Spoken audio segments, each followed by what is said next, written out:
All right. 1 second here, folks. Pull up the speech chat.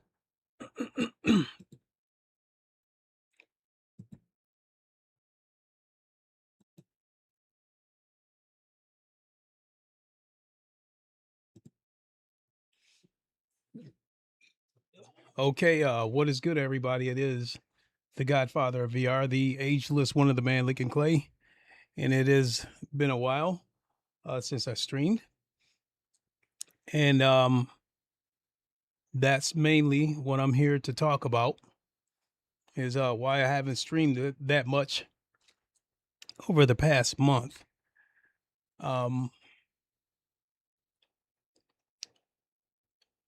And it also ties into the timing of it. Also times the timing of it also ties into Project Motor Racing.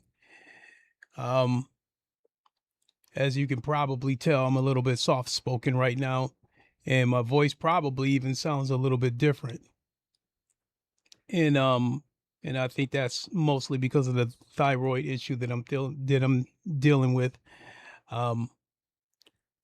So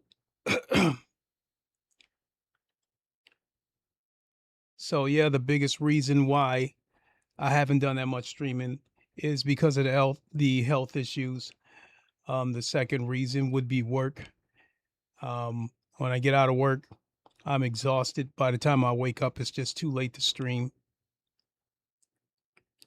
And even if I did stream, the persistent health issues have probably left me a little bit drained mentally. I mean, you guys see my profile pic when I was a much bigger guy. And even at 48 years old, however old I was at the time that picture was taken, I was still in great shape for my age and felt indestructible. I've been an athlete most of my life and rarely ever get sick. So to deal with so many health issues in such a short amount of time has left me a little bit shell shocked.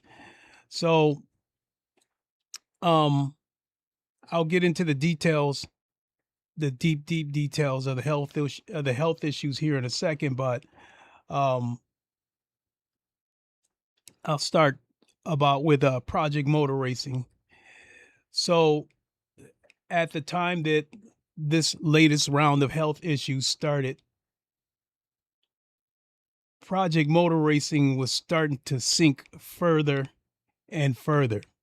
I mean, this game is in serious trouble right now in terms of the user base. Before I went live, there was 2 people registered for rank races and maybe 6 people in the community lobbies. And I don't want to stream single player content, and there's just not enough people there for multiplayer for me to go fishing for lobbies. I don't want to create my own lobbies and have to sit there and wait for it to fill up.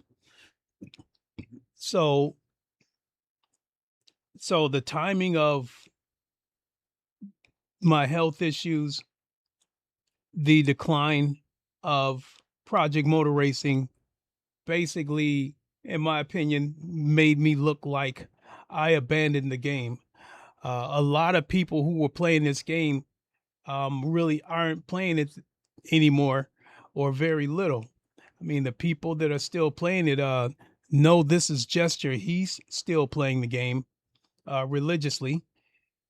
And Boris is still playing the game as well. And both of them actually, I think, got into some scrapes within the Project Motor Racing community. So, but yet they're still playing the game. And like I said, in my case, it wasn't a case that I didn't want to play it. It's just, the issues. And by the time I got around to streaming, just wasn't a favorable situation to stream the game, with the game being basically empty. I don't know if this game can recover from what's going on with it right now.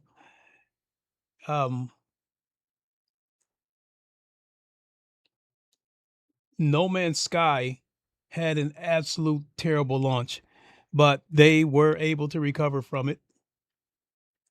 But the one advantage that they have over Project Motor Racing is licenses. With No Man's Sky, they did continue to add content, continue to improve the performance and work out the bugs of the game, add VR support. Whereas in the case of Project Motor Racing, to continually add content, they're probably going to have to keep paying for licenses. So I don't know how that's going to work out. I sincerely hope this game doesn't shut down, but the state that it's in right now is not very good. And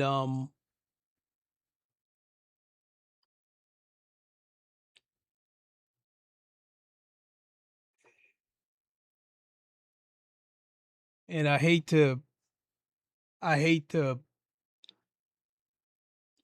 point fingers, but I just don't know if the way this game was marketed versus what we actually got. I just don't know if some of the angry people are ever going to forgive them. So, but I hope it recovers. I still think it's a fun game. I still like it. I'm still looking forward to the VR, and when it comes out, I do plan to dive into it quite a bit. I mean, I still do a few laps on PMR here and there, even though I'm not online, as well as some of the other games. I still play them offline, but again, the situation that I'm going through, and by the time I wake up from an exhausting day, it's just not a good time to stream, especially with most of the UK already being asleep by the time I wake up from a nap. So now to get into the details of the health issues that I've been going through. So it probably started about a month ago, which I told you guys about that before. I was dealing with a swollen lymph node right under my jaw, and it was swollen. And when it first became swollen, I really didn't think anything of it because it's happened before, and the swelling would go down after a few days. But after a few days, I woke up and it was about the size of a peanut. And a few days after that, just when it looked like it was about to go down, I woke up and it was the size of a walnut. And at that point, I was damn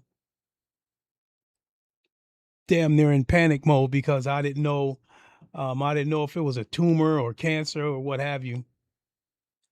And right around the time that happened, my thyroid became an issue again. And as you can hear, sometimes my voice gets scratchy. With the thyroid, the nodules, as they call them, the enlarged thyroid nodules. I think in my case, I think they're probably right here and here on the right side of my neck, and most prominently right here at the bottom of my neck. And that's probably why my voice sounds different. And it's put me in a position where I have to speak softly because honestly speaking, my normal talking voice is a voice that I had to go out of my way to develop because, when I was young in high school, it was part of that masculine teenager phase growing up. I even had teachers, when we had a couple of teachers at our school that were former NFL players. And when I would talk to them, or anybody would talk to them, and they had a light voice, the teacher would be like, what's the matter with your voice? Put some bass in your voice. So I think that ignited me to go out of my way to have a deeper voice as I got older and got into my 20s. And so this definitely is not my natural voice. I'll get to that in a minute. But the thyroid issue, when I talk a lot, I can feel the strain up here, the top of my neck, and right here in the middle of my neck. Sometimes I can feel a slight burn. So that forced me to become soft spoken. And then down here at the bottom, at times it feels like someone's pressing on the bottom of my neck with their pinky. Other days it feels like they're pressing on the bottom of my neck with their thumb and applying more force. It does not affect my breathing. It does not affect my ability to eat.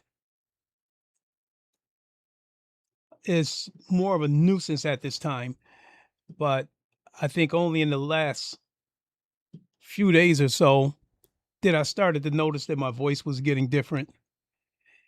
And so I finally have a biopsy scheduled for Monday. They're going to numb the area and go into the area with a needle, guided by ultrasound, to collect the sample to find out whether or not it's cancerous. And if it's not cancerous, that's great. But if it is cancerous and it's in the early stages, then there is multiple ways to treat it. I guess one is like through like radiation pills. Others is through chemotherapy or surgery to outright remove it. But it has come to a point where it has to be addressed. I put it off because as far as the biopsy goes, I put it off because at times I could feel the nodules getting bigger. At times I felt the nodules almost disappearing whenever I ate fish, which has iodine, which I believe is one of the ways you can reduce the thyroid. And so while the thyroid issue was taking place, so the swollen this is going on at the same time with the swollen lymph node that I had. And I went in for an ultrasound, and they took a look at the nodules and took a look at the lymph node, and they say that I have normal thyroid activity. And they said the swollen lymph node should go down in about a month or so. It has gone down, but if you fish around, you can still feel it. At this point, it's probably about the size of a small peanut. So the lymph node issue is getting smaller. I'm still dealing with a thyroid issue. And then another problem comes up. I start experiencing chest discomfort. It comes and goes. Some days, sometimes it feels like somebody's got their hand on my chest and applying slight pressure. Other days, it feels like slight heartburn. Other times, it feels like a chest cold. If you ever had one of those colds where you avoid coughing because you can feel your chest burn when you make a hard cough, sometimes it feels like that. And that put a scare in me. And I did go to the doctor today. They did what's called an ECG, where they put stickers all over my body, connected to wires, and to monitor my heart. And so they said my heart rhythm is normal.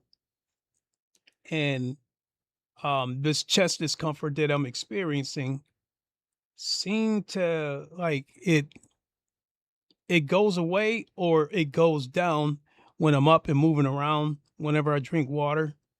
it seems to be most prominent whenever I'm stationary. And whenever I'm stationary, it gets better or worse depending on how I'm moving around.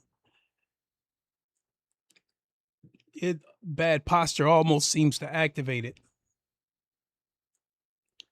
But they ran their tests, and they said my heart rhythm is normal, but they want me to wear a heart monitor. They're supposed to contact me when it's ready for me to pick it up. And they also urged me to get the biopsy done as soon as possible. So the biopsy is scheduled for Monday morning.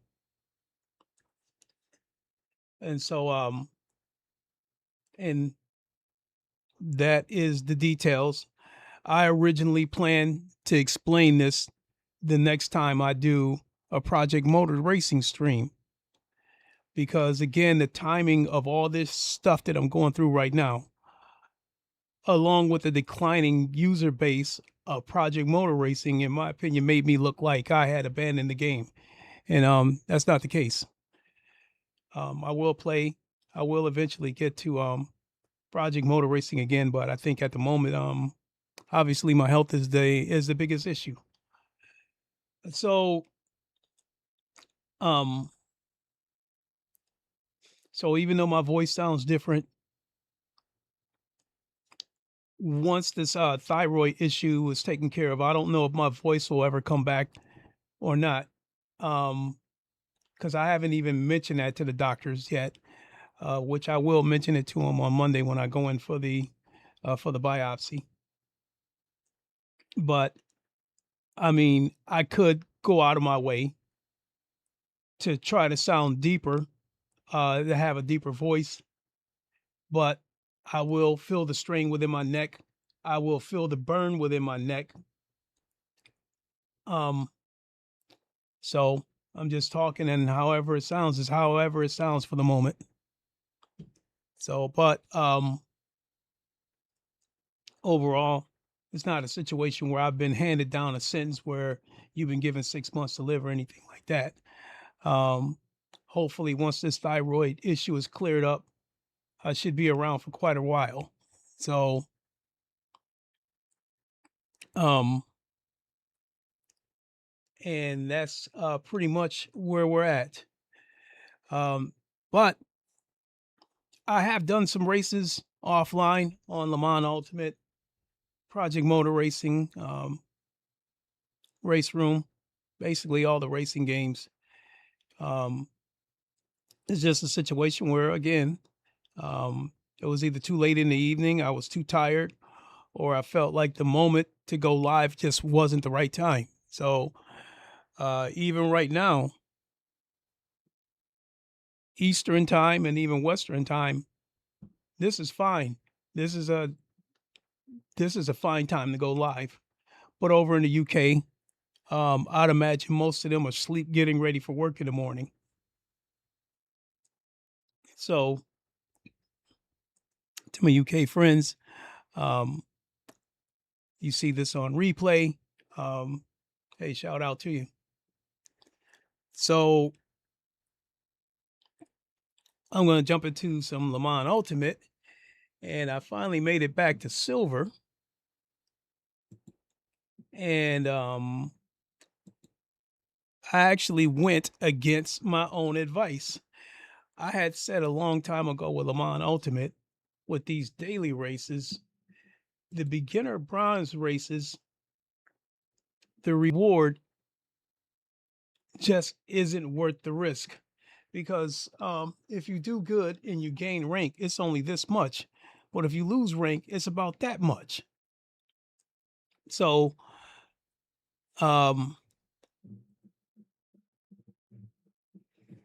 hey, says he was just a second here.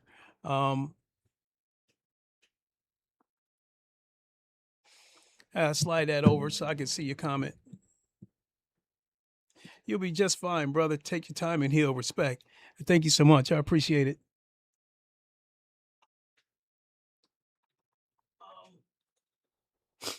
So, I mean, health-wise, it never got to a point that I couldn't stream.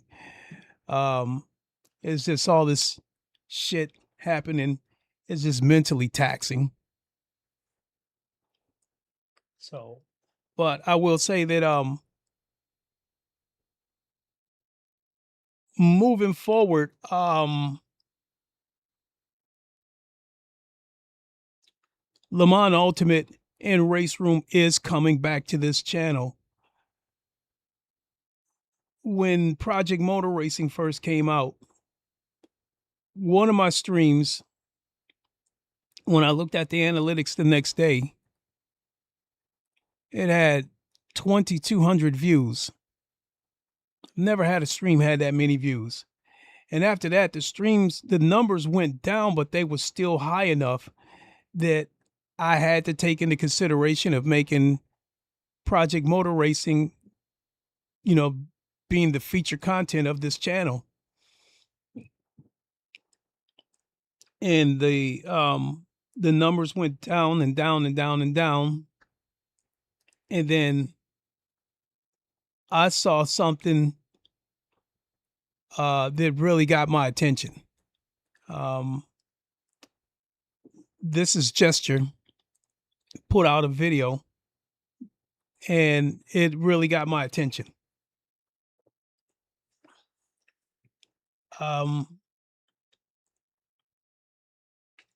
But mainly the numbers were going down. My last Project Motor Racing stream, I believe I did it on PS5, and that one only had a couple hundred views, which is about the same as what I would get on LeMans Ultimate or Race Room. So because of that, yes, I am bringing LeMans Ultimate and Race Room, Automobilist to all the games that I've been streaming on this channel. I'm bringing them back.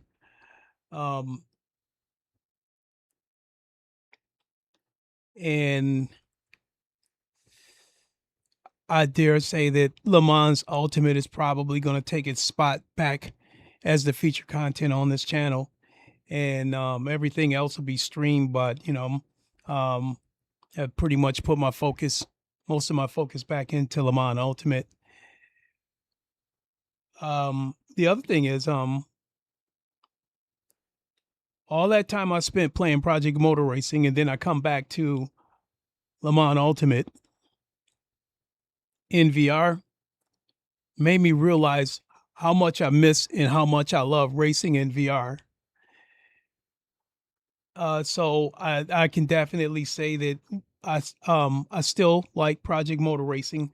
Still think it's a fun game, and once it gets this VR support, you will definitely see me streaming that. And how much you see me stream it depends on the state of the game at the time. So yeah, and if I missed that comment before, you said you'll be fine, brother. Take your time and heal. Respect. Thank you so much. Really appreciate it. So, I don't think my situation is as bad as my voice would lead you to believe. Sitting here in this chair right now, other than, feeling the slight burn in my neck, from talking, I feel fine. The chest discomfort, it comes and goes. And when I spoke to a nurse about it, and they were trying to get information about what I was experiencing, she asked me to put a number on the pain or the discomfort, and it never reached a level where I would call it pain. It was discomfort, more like just a nuisance. Like, I know it's there. So when she asked me to put a number on it, 1 to 10, I gave it a 2. And so right now, I feel a little bit better than I did yesterday. So as far as the chest discomfort goes, if I was to put a number on it today, I would say 1.5.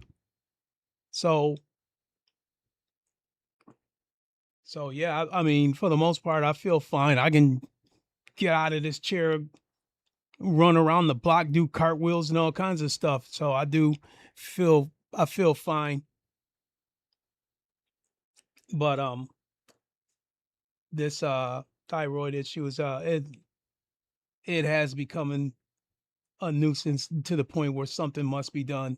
And besides it, the worst case scenario, if it turns out to be cancerous, the sooner it gets detected, the sooner something can get done about it. So, all right, I think I'm ready to do a race here. This is a 20-minute sprint. And check this out, folks. This is the Corvette. This is the latest Corvette that was done by my teammate, Hanez Katone. Necro Dogs, how you doing? I hope everyone is doing well. I hope everyone is doing well also. So yeah, let's get registered for this race. We've got 5 minutes. No point in jumping into practice. Says, what's this you hear that you're feeling bad? I've had some health issues over the past month. I never really felt bad, but the health issues, it started with a swollen lymph node. The thyroid issues, it's flared up a little bit. And I was experiencing chest discomfort over the past few days. Now I went to the doctor today. I have a biopsy scheduled for Monday. I mean, the overall big picture, I think the overall big picture is still promising. And once this thyroid issue is resolved, like I said, I hope I can go on to live a healthy life for another 10 years or so. My diabetes is under control. My high blood pressure is under control. The chronic kidney disease that I have or may not have. And when I spoke to the doctor last about that, they said that my kidneys, in terms of my kidney function, are right where they should be given my age. So she said that she can't even say for certain whether or not that I have chronic kidney disease. But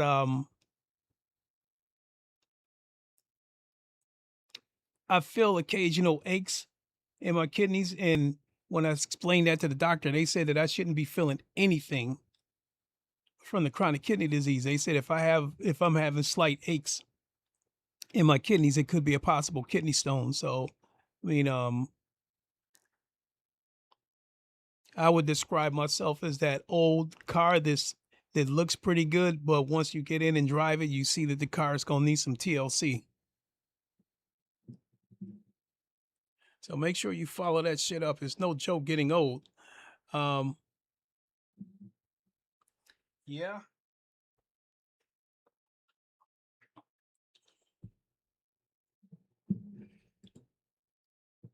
I'm younger than you, and I've had several issues.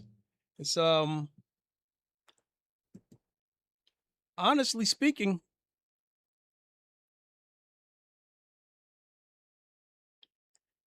like I haven't had a drink. If I had to make a guess, I haven't had a drink in about 12, 13 years. And then the 10 years or so that I was working out pretty hard, I think if it wasn't for those two things, who knows where I might be right now. However, I will say that all those years that I was working out and putting in all those hard hours in the gym, the only regret that I have about it is that if I had a chance to do it all over again, I would watch how much carbs and how much sodium that I was taking in. And I mean, the diabetes is, that said, it's quite satisfying becoming of age, seeing my daughter finish her master's degree, seeing my grandkids become young adults. Be blessed. Be blessed. Say what's good? What's good with you? How are you doing? I would say what started me down this road was the diabetes. And once I found out I had diabetes and I spoke to a nutritionist, they told me to watch out for salt, sugar, and carbs. But it seems like they put a very high emphasis on carbs. So I watched the carbs and I watched the sugar. However, I did not watch the sodium. So I almost went into an all meat diet. And by doing that, I literally jumped out of one frying pan into another. So I'm not taking in a high amount of carbs or sugar anymore. But now, because I'm on an all meat diet, I'm taking in a lot of sodium, because, chicken and stuff has a lot of sodium in it, and it has a lot of cholesterol. It it has a ton of cholesterol. So years later, well, I would say last summer, when the diabetic symptoms started coming back, the sudden loss of weight, my vision getting even blurrier. When I went back in to get put back on medication and they ran the test on me, they said my cholesterol was high. And once I did all the research, I realized it was from all the chicken that I was eating, because the whole goal was to try to maintain my weight. Because when I first came to YouTube, I weighed 220 pounds. I weigh 170 pounds now. And that's because of the diet that I was forced to go on. I lost the weight over time. Um, but yeah, I was on a meat diet and I was fighting ferociously to try to hang on to my weight. And that led me down a road of eating a lot of chicken and eating a lot of meat, which again had a lot of cholesterol and sodium in it. And sodium is one of the biggest contributors to high blood pressure. So there's that. They call high blood pressure the silent killer, because there's a lot of people who have high blood pressure and don't even realize it. And high blood pressure doesn't reveal itself until something terrible is about to happen, which was the case with me. Um, I had a headache that had got very concerning. And when I finally went in to get it addressed and they took my blood pressure, I think I was at 200. And I guess 208 is the number where you're about to have a stroke. And so they put me on medication for the high blood pressure. They put me on Trulicity for the diabetes. I'm on 4 different medications. I also had an issue going to the bathroom. When I would wake up in the morning, my bladder was full, but a very tiny stream was coming out. So it wasn't all getting out. And then maybe a couple of hours after I'm up and moving around, that I could use the bathroom like normal. So I'm on medication that I think opens things up so I can use the bathroom so I can pee normally. And then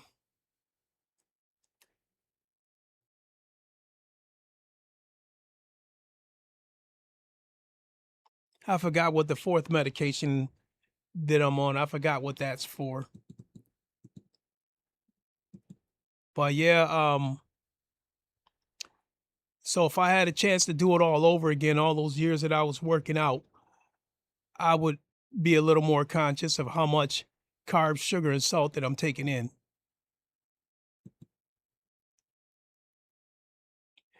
All right. I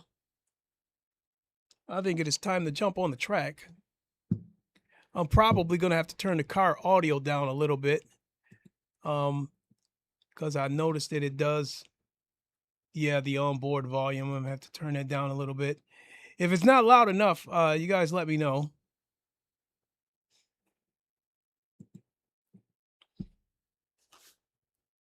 All right, let's do a few laps.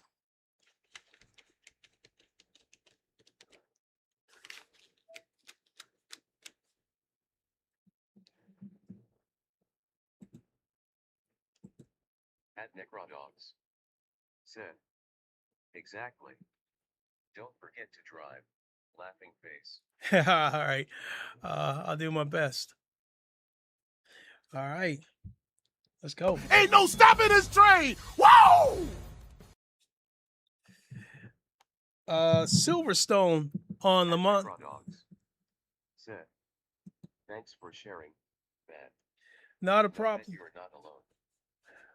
Thank you so much. I just wanted you guys to be aware of what's going on with me. All right, let's go. So, so all in all, my situation again is not a death sentence, and the outlook looks promising. We just got to get this final situation getting take care of.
At Necrodogs said, very low game audio. Thought there was none at first. Okay, I can turn it up in a little bit. What I was trying to do was turn it down low enough that you guys could still hear it, but I won't have to shout over it. So after this quali is over, I'll go back in and turn it back up. At Necrodogs said, sounds like it's only picked up by your microphone. Oh, you know what? All right, so let me finish qualifying, and then I'll go in and investigate this. Another thing that I'm getting absolutely sick of is these updates that put some of my settings back to default, and then I don't know it until moments like this when somebody tells me that something's too loud or not loud enough. 22nd place. 5 minutes remaining. 5 minutes left. Because here in the headset, I hear everything just fine.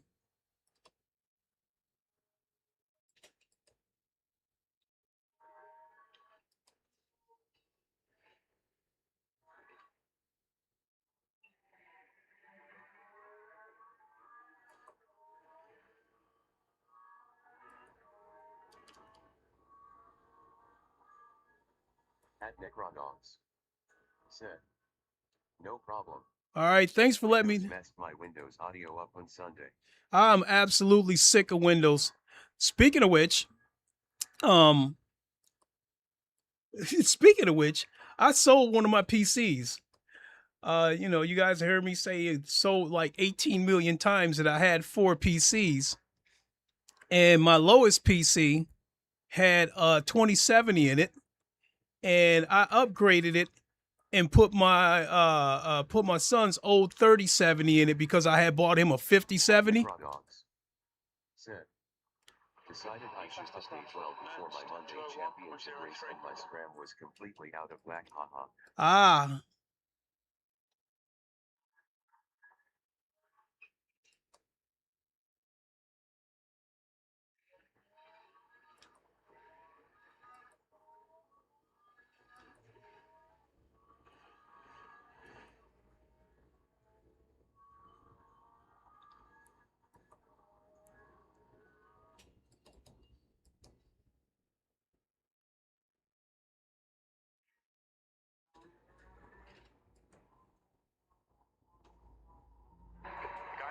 just done up to 11.64.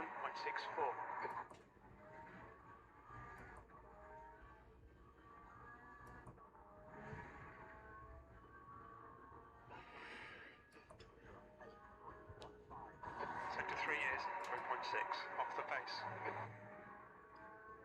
The guy ahead has just done up to a 6.82.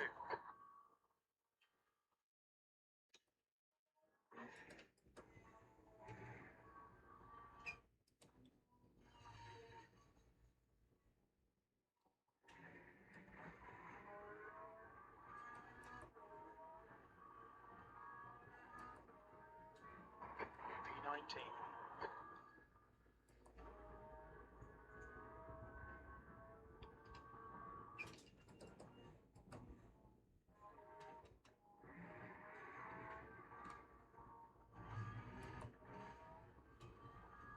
Okay, Clay, we need to watch these track At limits. Necrodogs. Said. I'm seriously considering testing Linux with Proton Jr. That's what As that long as I don't play anything with kernel level anti-cheat, it should work. that's what I was about to get to. Brake temperatures look good.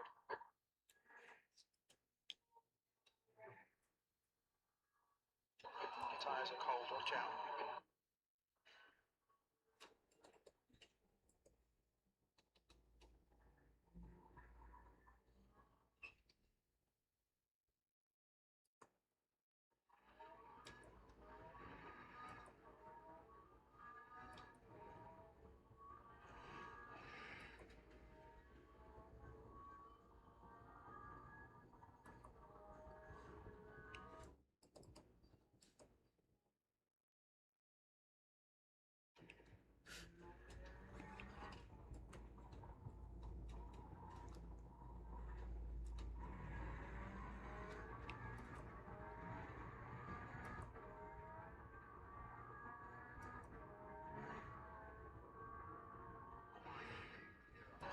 P18.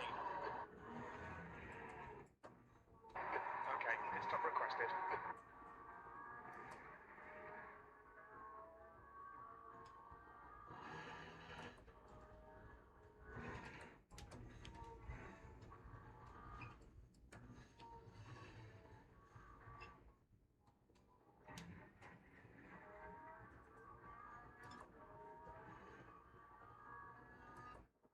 The pit crew is ready.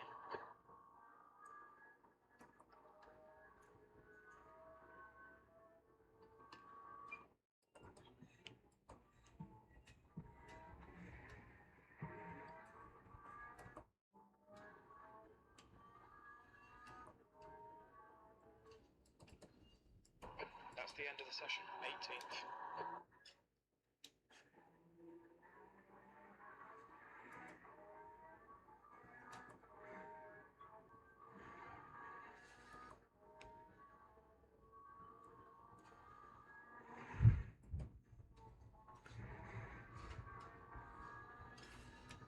At Necrodogs. Said. My job is managing Linux servers. Oh, I have Linux desktops since 1993, so why not? absolutely.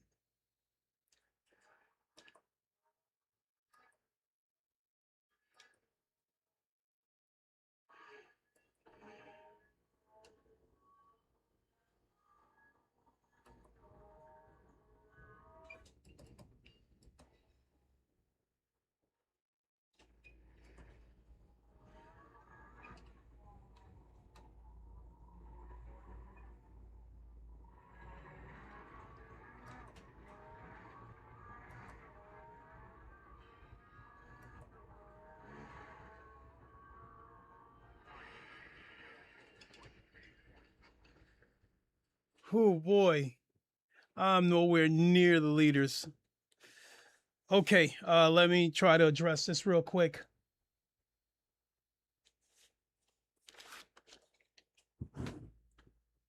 We'll start with this, with the desktop audio.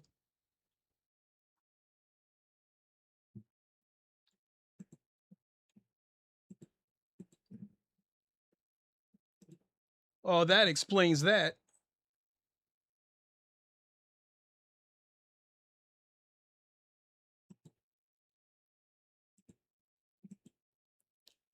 Damn it, once again.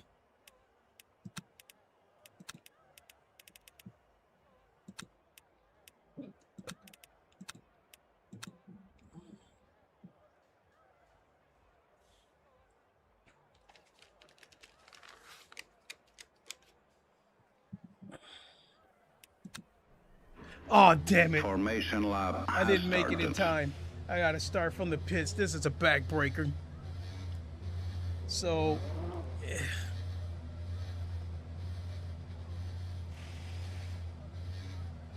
I mean, I know there's gonna be some wrecks, so that's gonna help.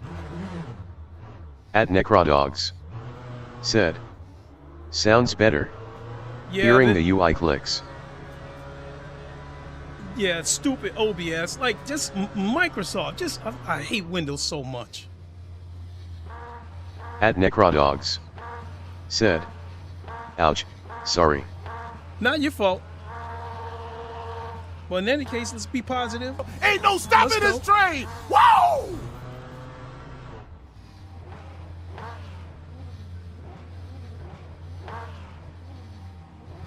But I know there's gonna be a lot of turn 1 wrecks.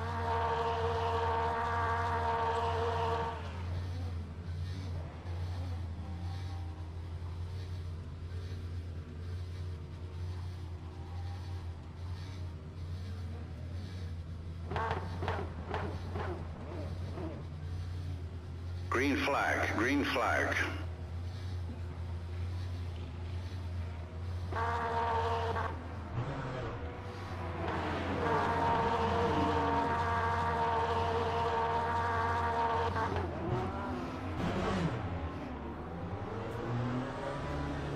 All clear, push now.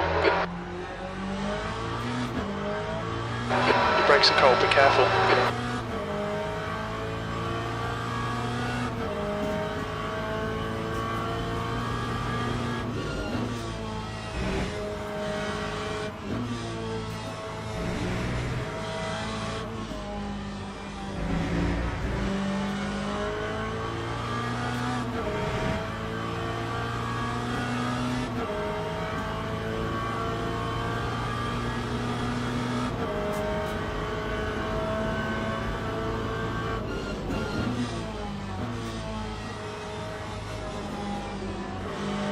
Yellow flag. We can see Stark has stacked it. Green flag in sector 2.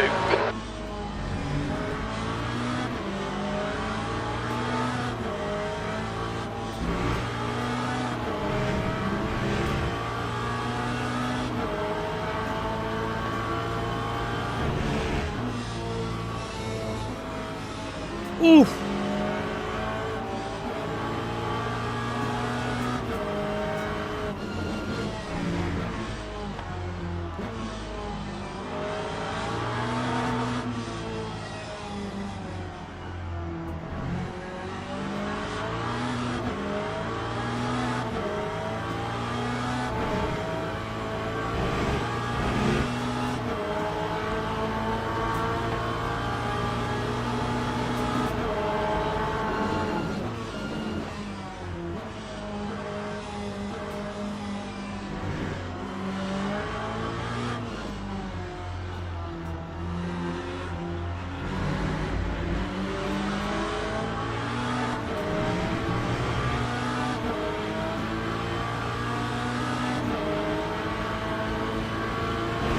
At Necrodogs You're running last. said, Come on, Clay.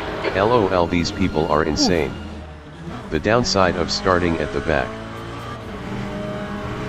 This Lamborghini in front of me is slow and he refuses to move out of the way. The next car is pull in.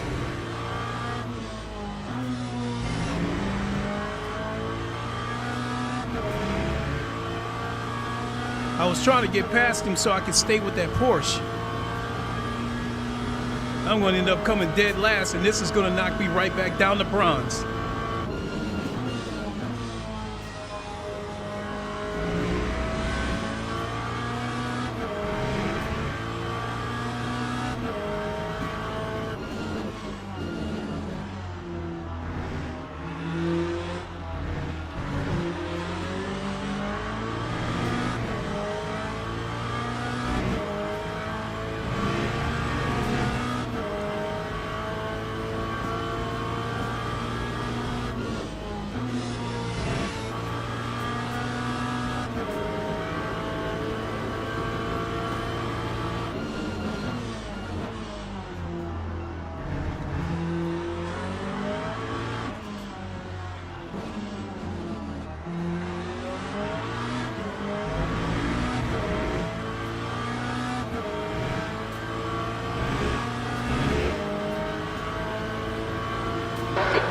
has just done a 159.93. Oh shit.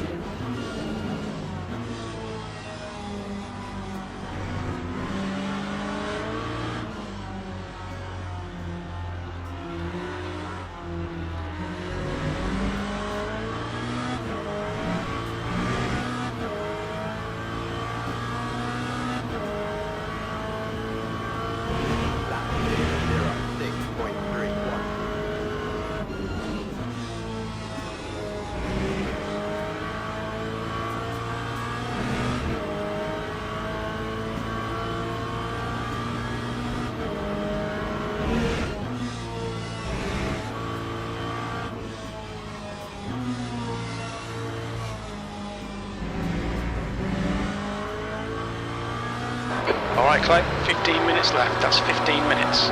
We're looking alright here. Keep your concentration nice and smooth.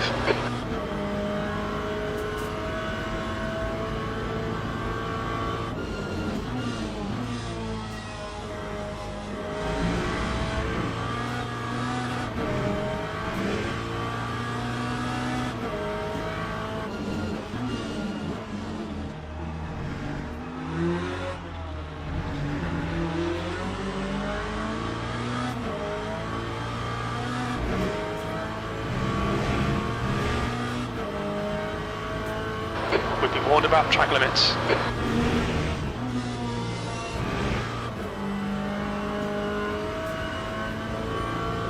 Yellow flag, keep your wits about you, mate. We think Lou has crashed. Car clear left. Sector 3 is now left side, clear left.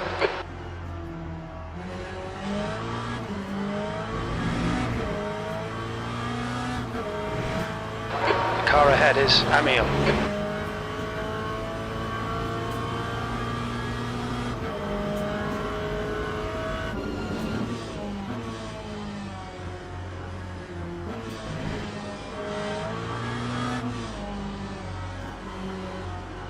Yellow flag, sector 3.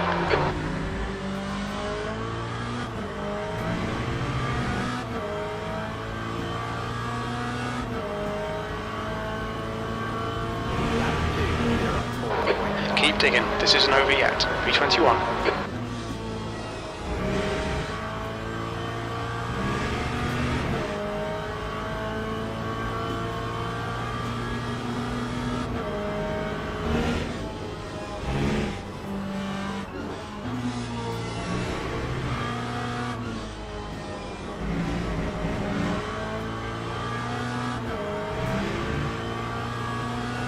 Okay, Clay, you're reeling, P20, in. The gap is 0.6.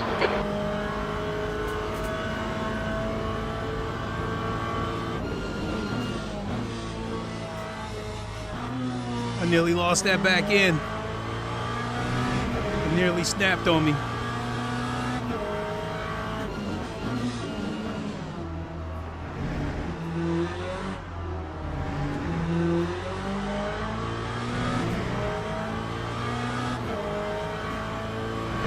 Stick to the plan, don't be intimidated here.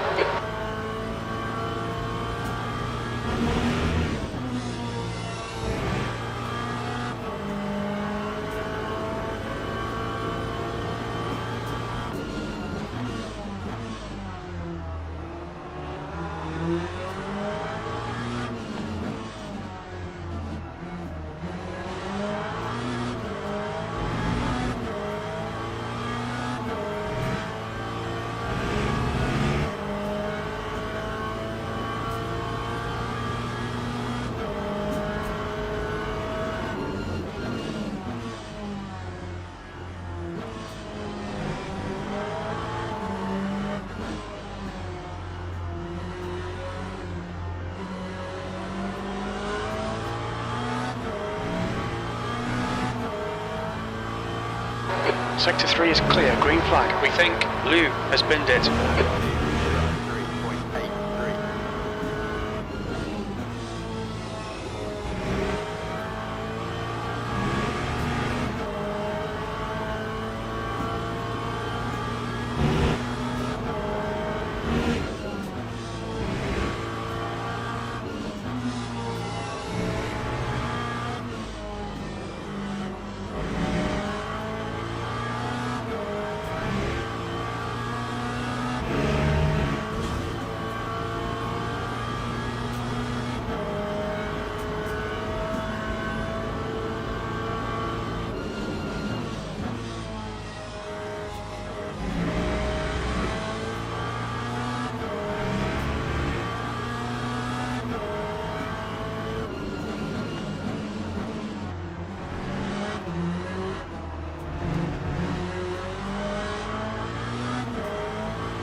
Clay, hold your nerve, just keep it smooth, no mistakes.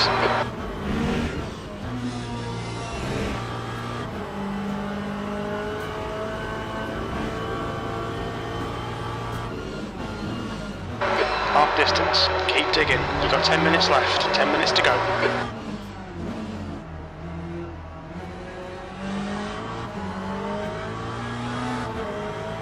Keep the pressure on, don't give him any respite. Yellow flag, caution. We think that blue has spun off. Green flag sector 3.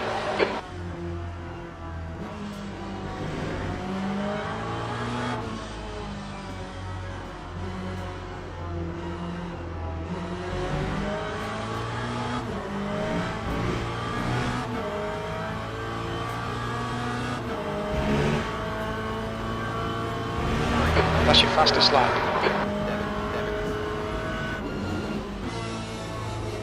Incident in sector 1, yellow flag. Green flag sector 1. We think that Kerner has gone off.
The gap to 20th place ahead is now 0.35.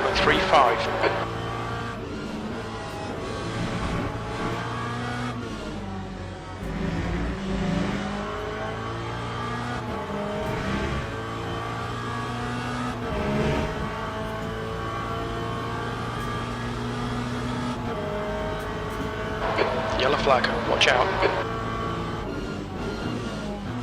Oh, Looks no. like Amir has gone off. Green flag in sector 2.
Yellow flag. I let that Porsche behind me spook you. Green flag in sector 3. Because he's faster and he was going to Yellow make a flag in move. sector 1. Okay, Clay, the next car is Ulin. It looks like Vienna has binned it. Oh my goodness. That's 5 minutes to go. 5 minutes. V22.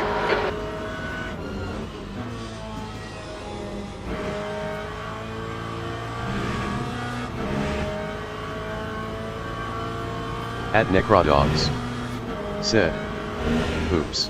Yeah. Regroup and go. Yep, that's all I can do. I mean, but at least that was my mistake. It wasn't something where somebody forced their way in and pushed me off the track or somebody dive bombed. The guy was faster than me and he was gonna make a move. And I let it spook me.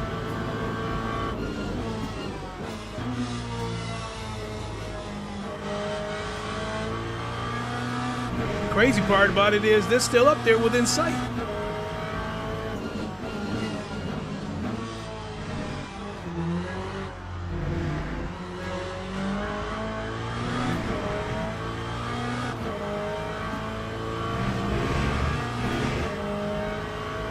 Stewards have warned us about track limits. Keep it between the lines.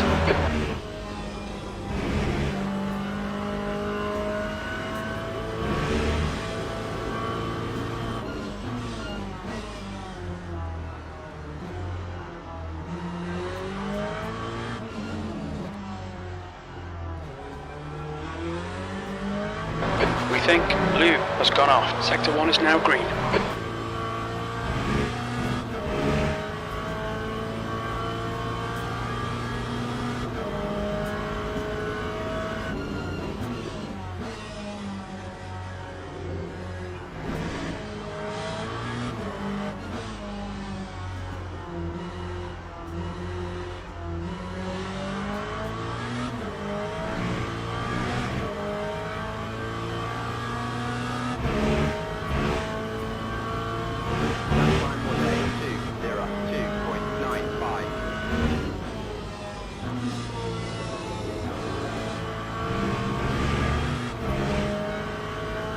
We've had a cut warning. Keep it tidy, please, Clay.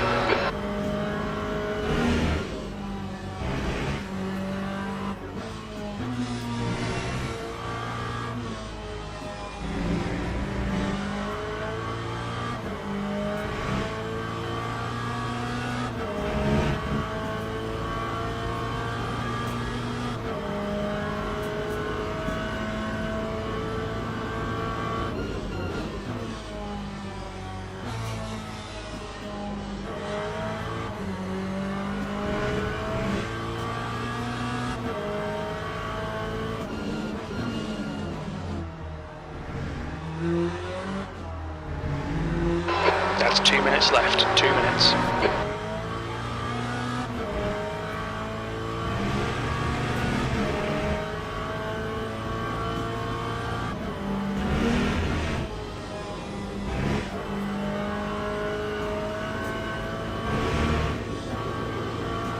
Lou behind is pitting now.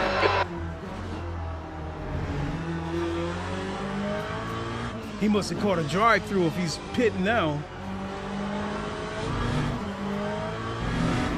Oh, that's somebody that's quitting.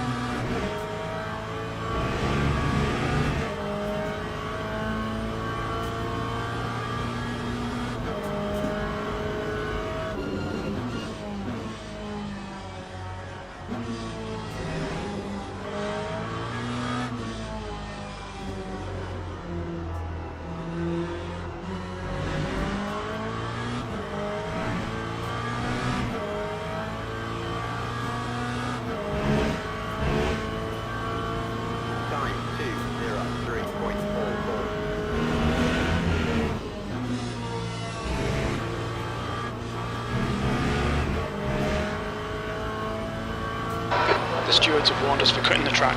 Keep it between the white lines.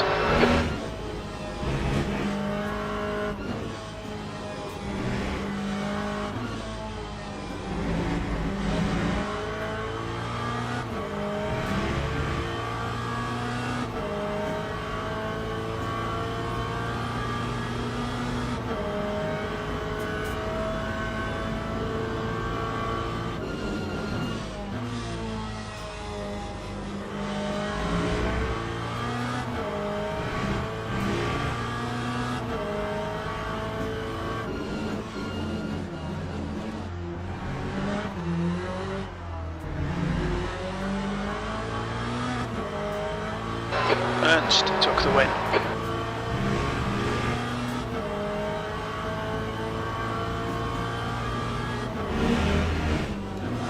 Oh! What I was trying to do was crack a 201.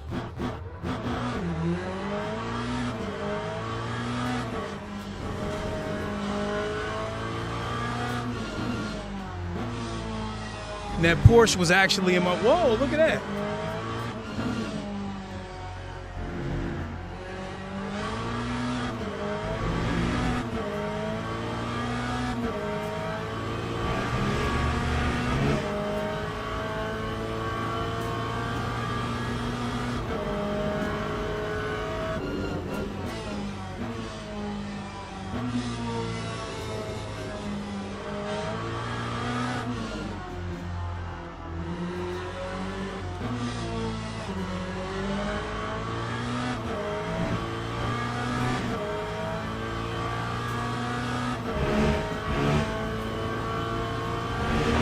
V21. Okay, we're done. Acknowledged. Pit stop requested. Yeah, this is going to knock me back down to bronze. So I'm going to have to do one of these races, another silver or a gold race to try to get it back. Because I do not want to go back to bronze. But more than anything, I do not want to go back to the bronze races. Because it's just, the juice isn't worth the squeeze, as the saying goes. Yep, knocked me back down to bronze. But the good news is one good race will get me right back to silver. So let's see what we got. GTE?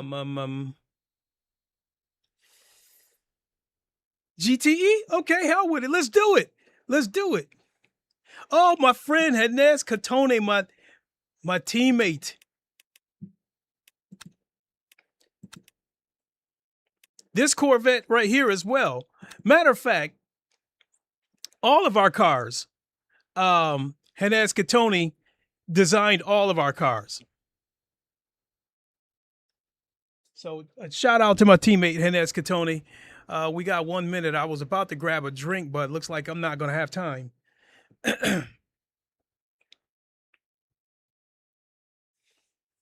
Unfortunately, I think I'm going to wind up, if there's a split 2, I think I might end up in split 2. So I don't think I'll get the race with Hernez. He's a silver. He's, it still has me down as a silver driver here.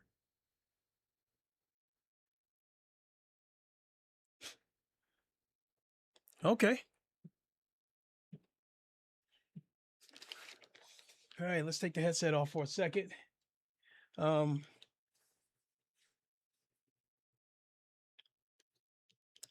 right.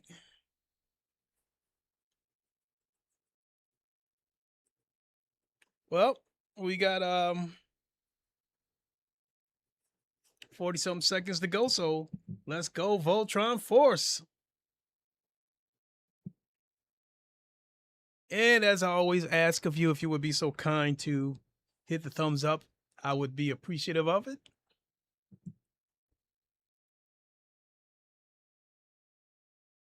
So this the GTEs, I bought some setups for the Corvette GT3. I'd say they probably At Dale Rodman Jr. said, "Hey Lincoln, how's it going?" Mr. Rodman, how are you doing? Yep. Hope you are having a good day today.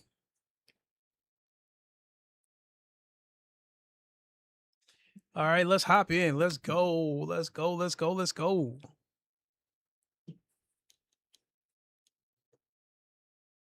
By the way, folks, Dale Rodman Jr., as you guys can see, a moderator in the chat.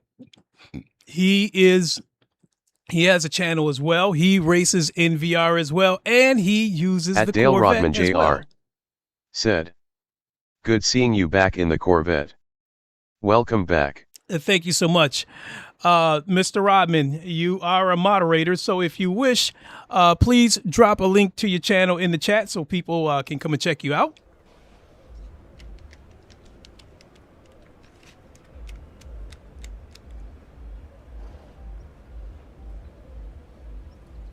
This is going to be a tricky race because this is GTEs. These cars have no ABS.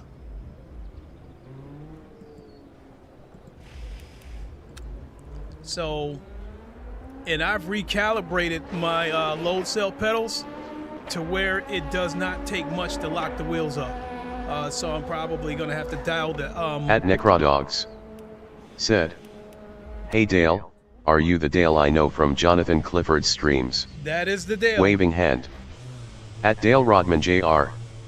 said, "The very same one, haha." Yep. And I've been friends with Dale. I believe we've been friends for a couple of years now.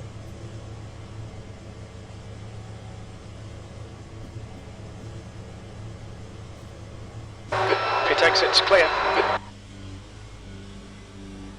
We need to get some heat into these brakes.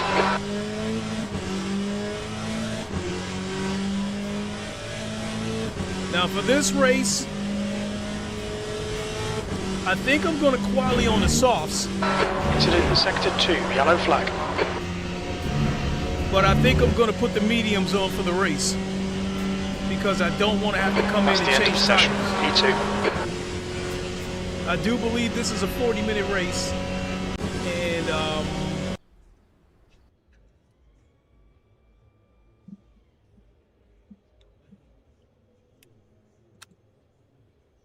so yeah, I think I'm going this is going to be a 40-minute race. So I think for the race I'm going to put mediums on the car, but I think I'm going to qualify with softs. At Necrodogs said, "The sim racing world sure is a small one." It is. Smiley face. But At Dale Rodman Jr. said, "Especially on this side of the Atlantic." you know what I do like?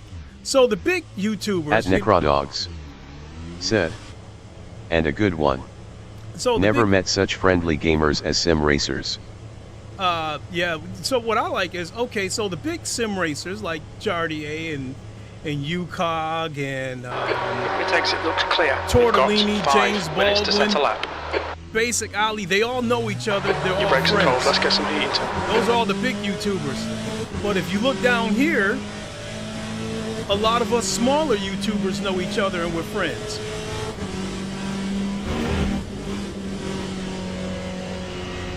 Because I'm friends with Dale Rodman, I'm friends with Jonathan Clifford, I'm friends with Boris, with Jester, with Mets VR, Ham VR,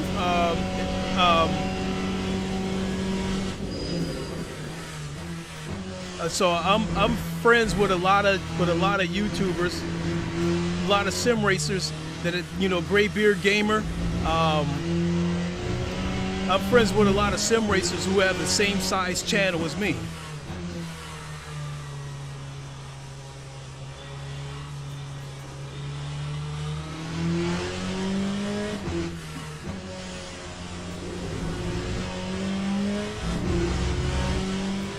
But in the case of Jonathan, when I first discovered Jonathan's channel, he probably had about 200 subs, but I knew his channel was going to grow just because he was fast.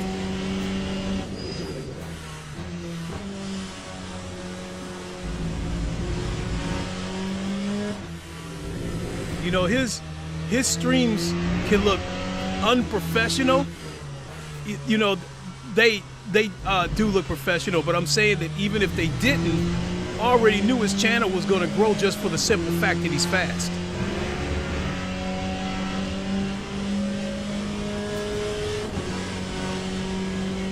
When he was at his peak in ACC, I thought he would never leave that game. But here he is on LeMans Ultimate.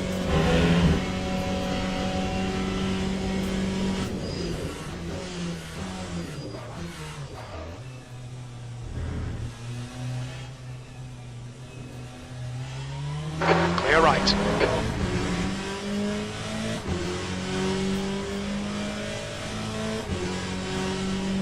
B12.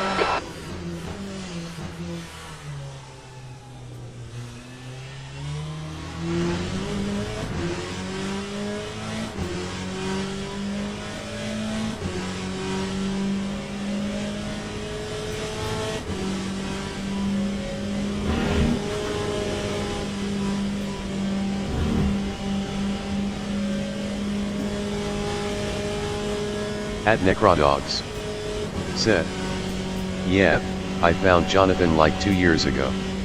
He's genuine, Yup, he is. much like yourself." Thank you, thank you.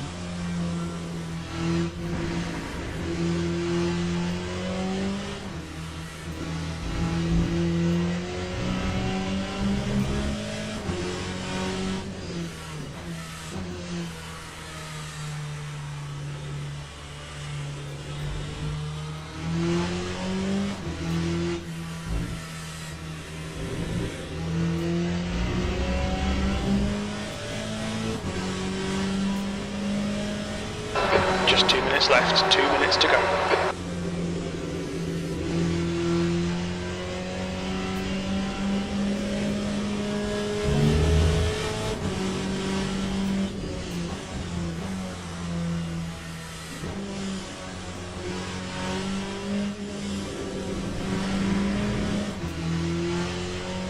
At Dale Rodman Jr.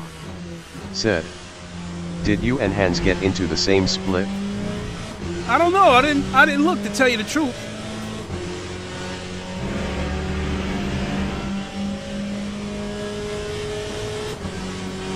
The leader's just done a 2:19.09.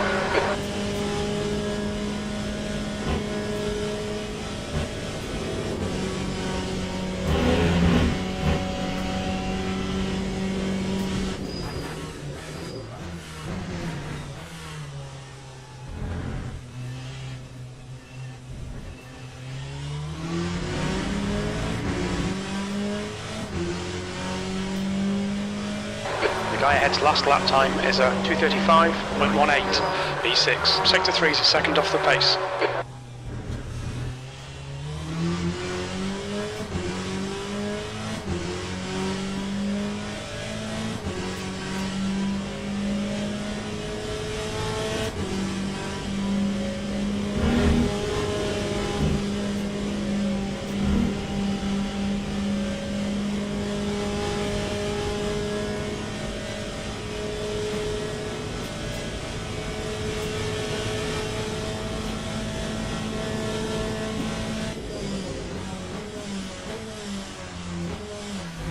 Sector 1 is 0.49 off the pace.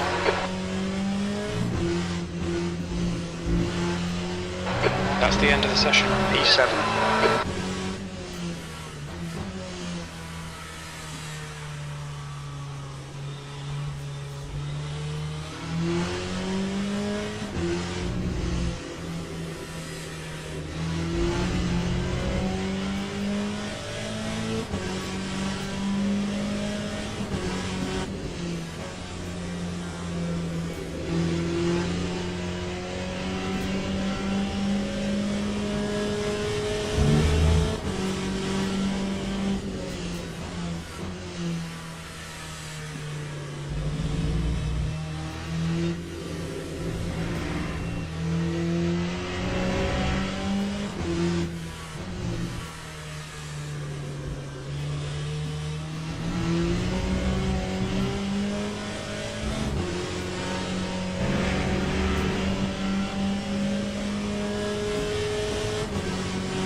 Lap 2:22.15. It's been forever since I drove the GTEs, and I used to do 218s in my sleep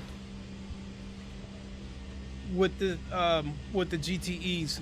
But the one thing that's killing me is I recalibrated my brakes, so now it doesn't take much pressure to lock up the wheels.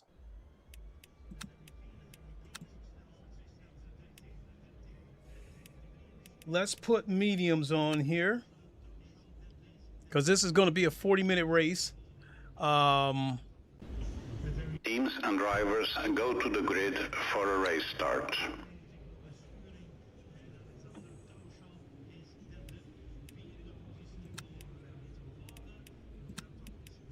Let's see what we're looking at here. 17.5. So we're going to call that 18 laps. And I'm going to call this 12 laps. 18, 6. So I got to do 6 full laps, maybe 7 before I come into the pits.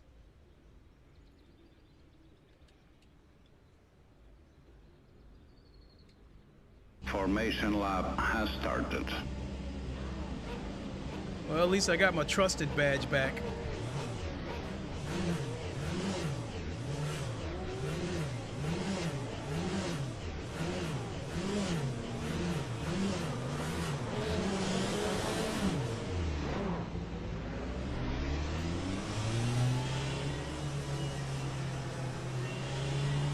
I'm already going to lose rank because I was expected to qualify 9th, and I qualified 11th, so I'm already going to lose some rank for that.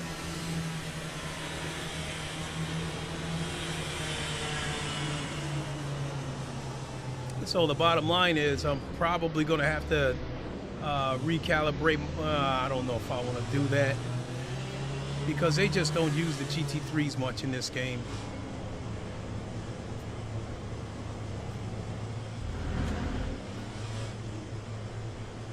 Go, go, go.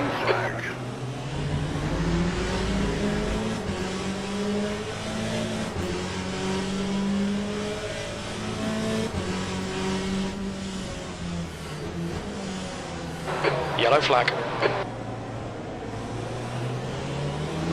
We think that Stephen's gone to the source. Clear left.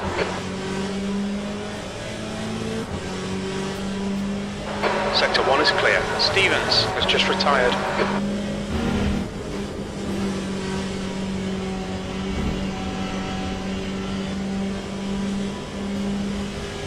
Nice start. Come on, Clay.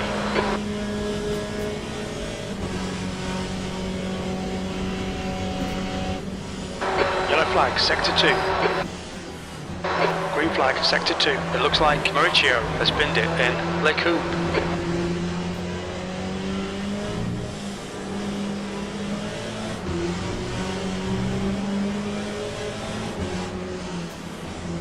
Yellow flag, Sector 2.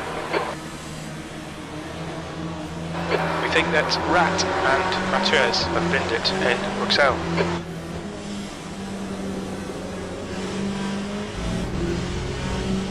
Sector 2 is now green.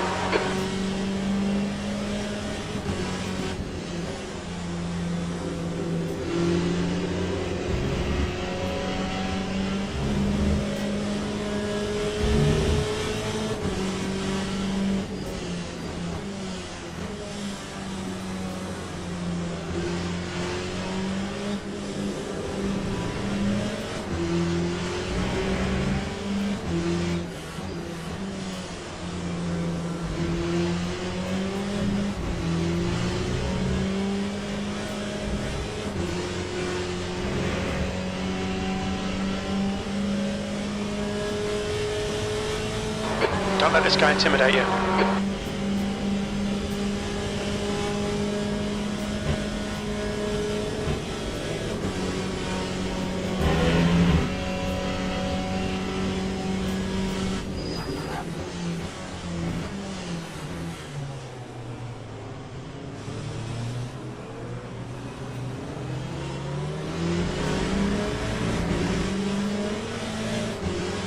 Incident Sector 3, yellow flag. 8th place. We can see David has crashed in the chicane.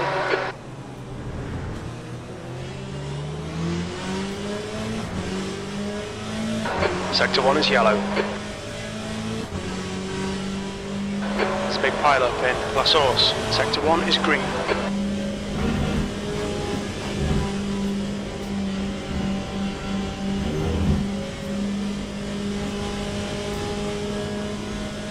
Alright Clay, keep piling on the pressure, he'll make a mistake.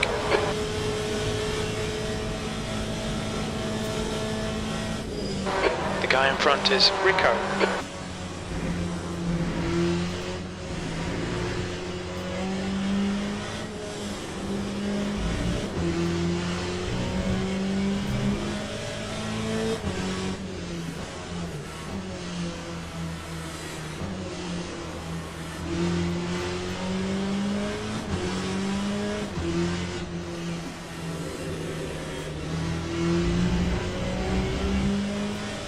Yellow flag in Sector 2.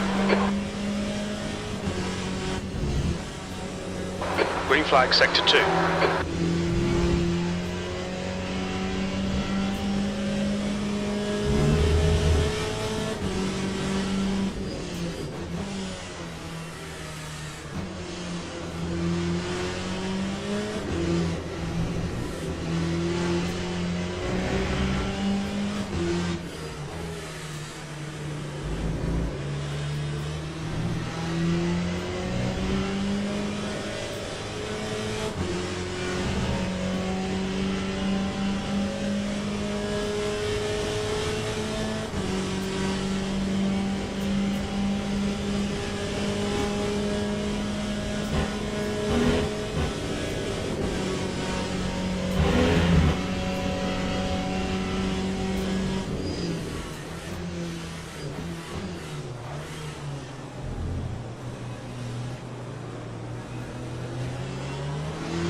It looks like Paul and Mathias have gone off in the chicane.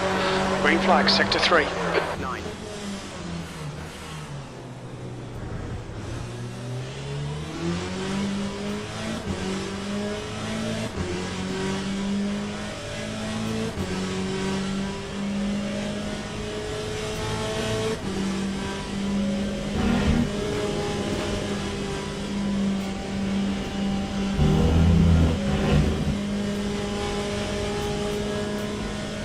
Hold your nerve, make them do the work. Clear right.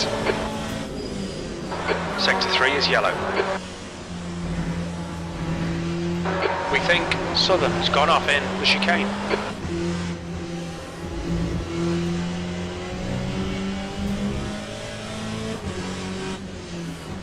Yellow flag. We think that Kind has gone off in turn 13.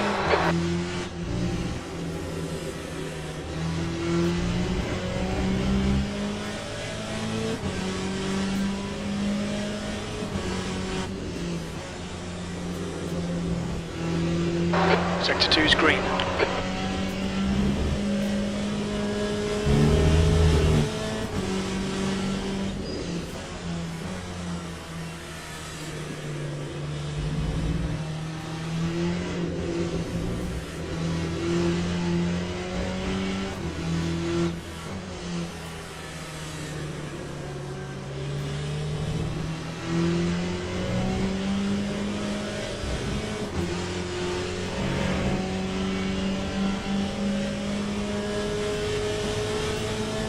The gap to Rico ahead is now 0.44. Yellow flag, Sector 1.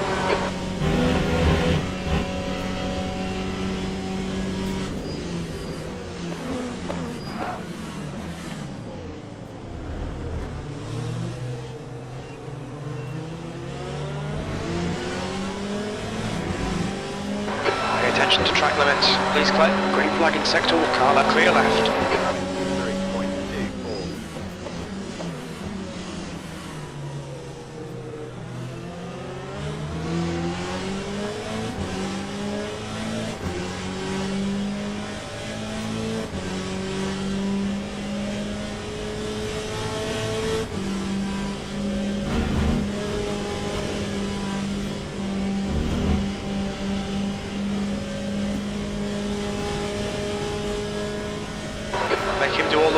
Focus on your exits.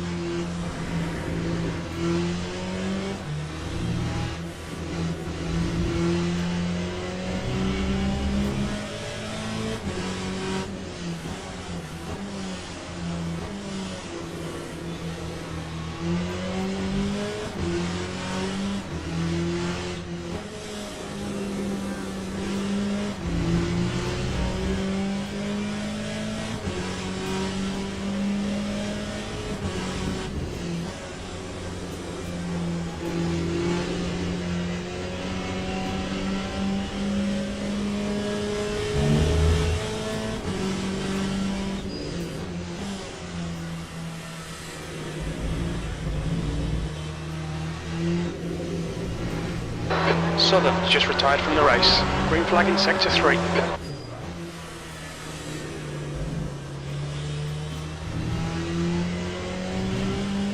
P8.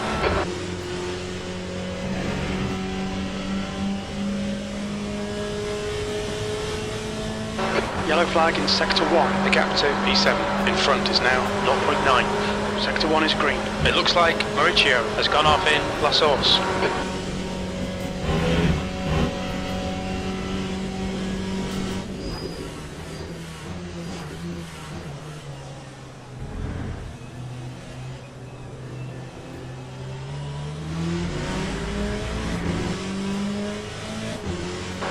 Incident in sector 1, yellow flag. Green flag sector 1.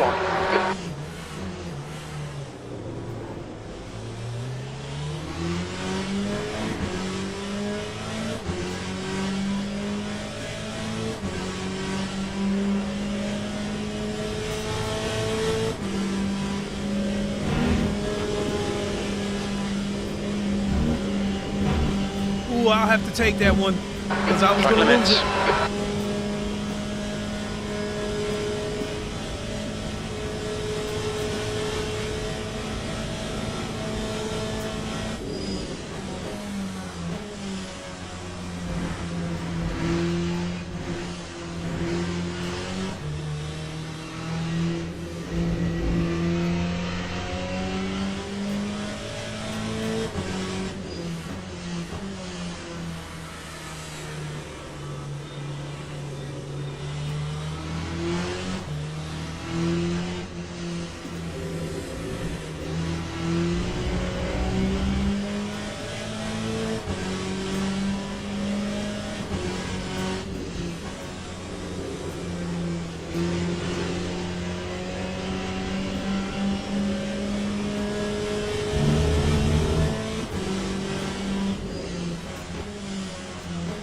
Yellow flag.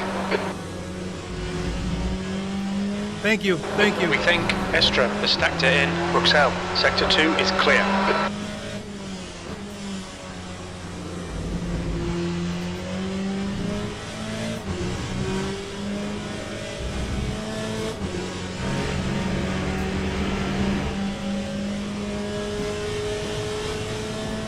You're reeling Rico in. The gap is now 1.0 seconds.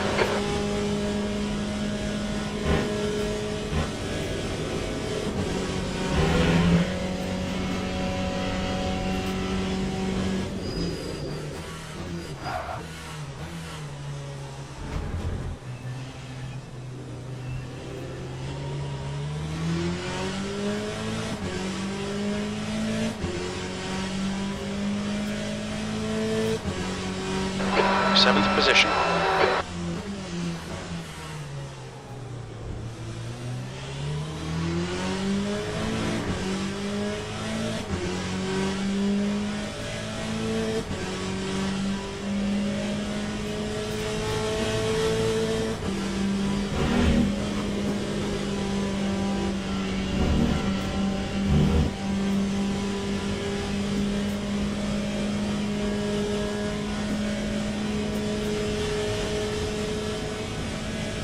Incident in sector 2. Sector 2 is yellow. Green flag, sector 2. We think Joe has stacked it in campus. 98. It's getting closer. The gap's come down to 0.9. Yellow flag sector 2. It looks like Rat has gone off in Bruxelles.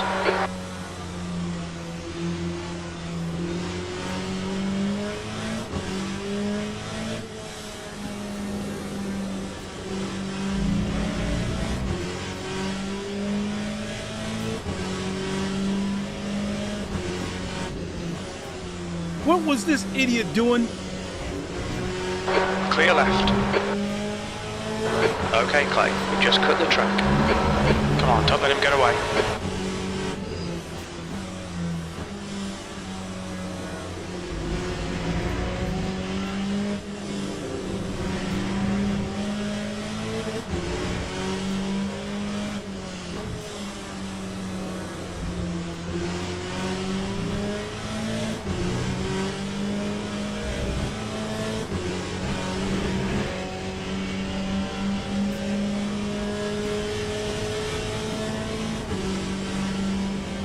The car in front of us is Bond.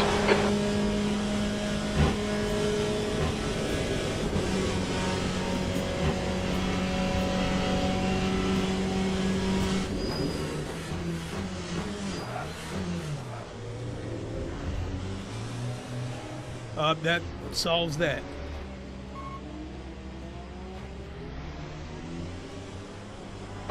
Looks like you got some minor bodywork damage. Yellow flag. Sector 3 is clear.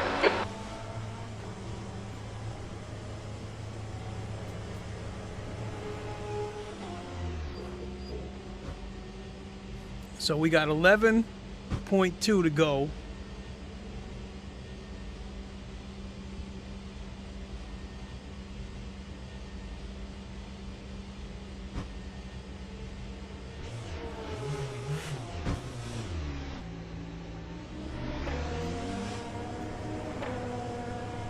That time was a 3:05.00.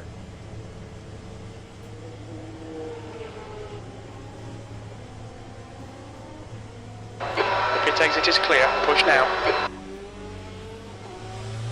We think that Rat has gone off in no name. Okay, Clay, the next car is Estra. Sector 2 is clear.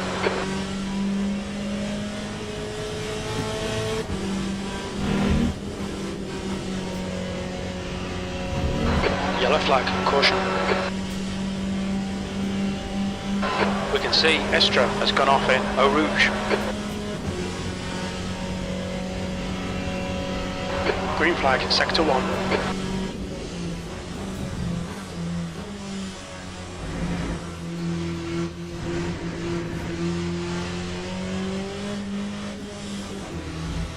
Hindsight is 20/20, but now I'm starting to think I should have put hards on here.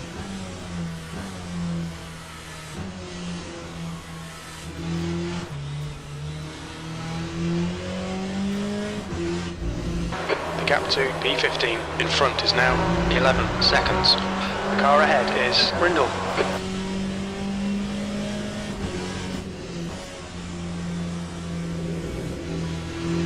Sector 2 is now yellow. Okay, Clay. There's a faster class car approaching.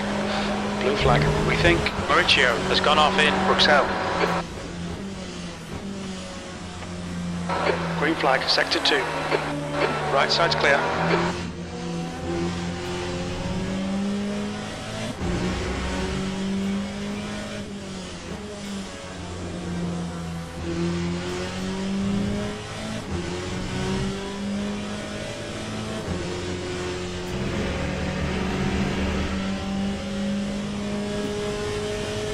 Blue flag.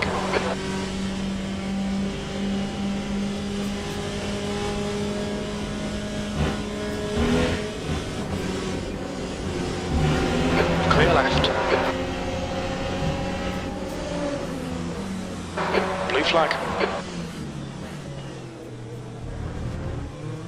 Brindle ahead is pitting.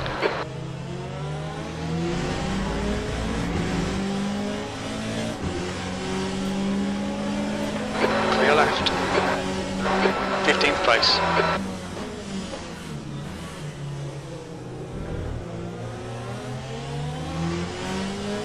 There's some faster cars approaching. They're fighting for position.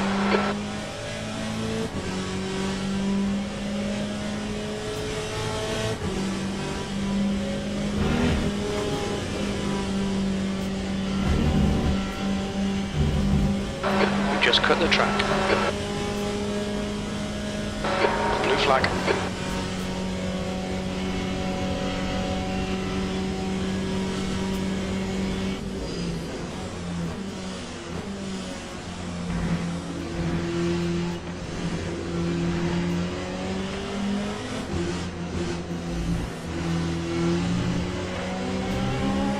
Clear right.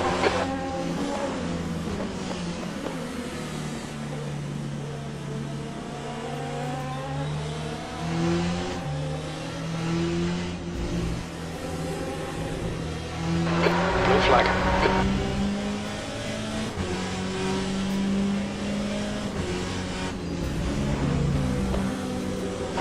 Car behind's a faster class.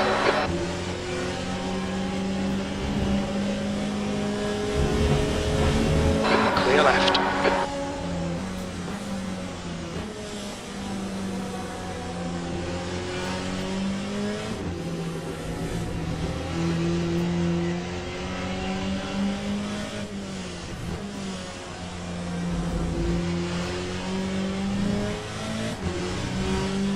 David, ahead is pitting.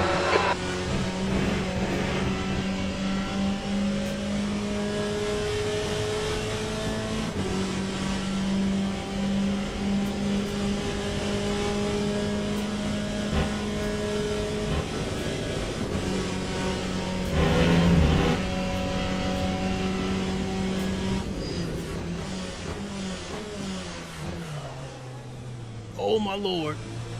This is okay. Keep those exit speeds up. That's 20 minutes to go. Alright, Clay, we're halfway through.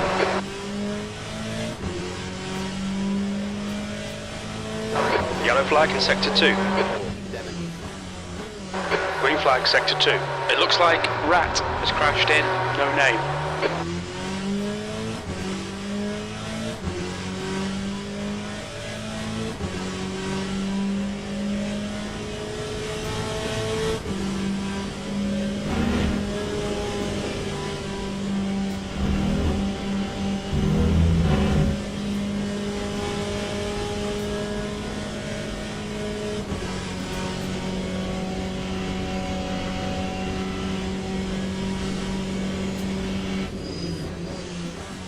Those cars in front of me that haven't come into the pits yet, their tires have got to be getting worn out. There's a faster car approaching. Blue flag.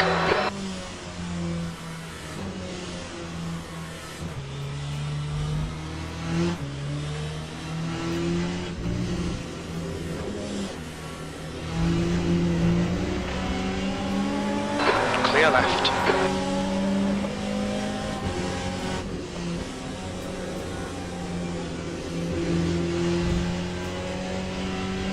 The gap to David behind is now 2.8.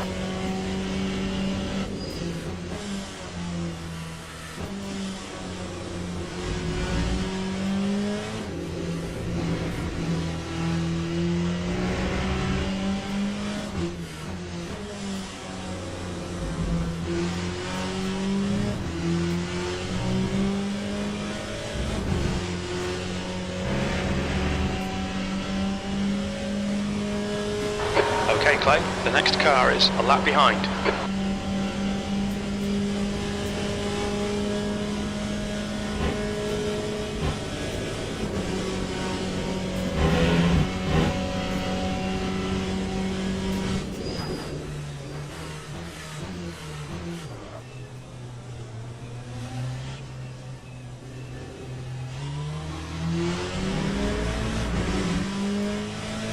There's a car rejoining. Relax, focus, keep it smooth. V14.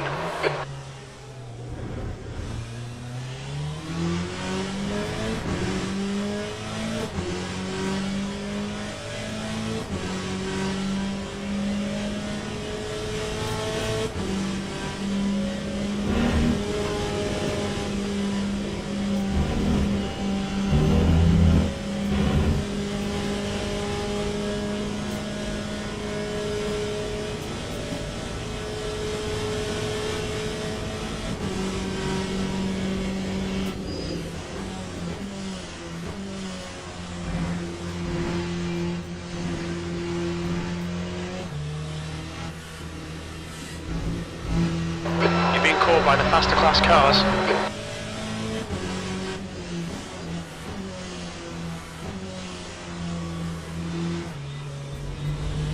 Blue flag.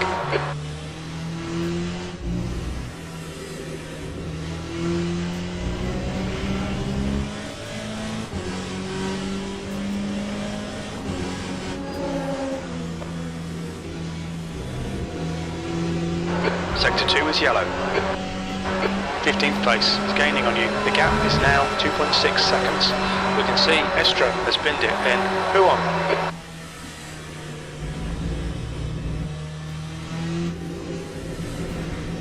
Green flag in Sector 2. Incident in Sector 3. Sector 3 is yellow. Alright Clay, there's a faster car approaching. Daniels is pitting from position 12. We think he'll be close in front of you when he exits. Blue flag.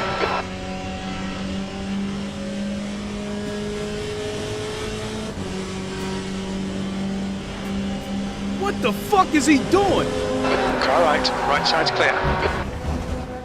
I gave you the inside. Sector 3 is green. We think that Rat has gone off in the chicane. You've had quite a lot of aero damage. You might need to come in and get it fixed. I gave him You're the locking your fronts inside. into launch him on. Okay, pit stop requested. We didn't record any pit timings. The position estimates will be unreliable. We expect to exit the pits in position 16, a few seconds behind P1. 15 minutes left. Come on, let's put this hard work to good use. Yellow flag in Sector 3. I gave him the inside. He chose to take the outside and push There's a me. group of faster cars bearing down on you. These guys are scrapping for position. At Necrodogs. Right, the guy ahead of us is David. What a helmet. Unbelievable. He flashed me. So I moved to the outside to give him the inside. Instead, he goes around the outside, and then because he was going off the track, going around the outside, he pushed me. That destroyed my strategy right there. Because once all the other cars make their pits, I would have gained all those positions back. That was an absolute backbreaker. As much as I'd like to quit this race, I can't because I don't want to lose any more. Because I don't want to lose any rank. I mean, I don't want to lose any more rank than I'm going to lose.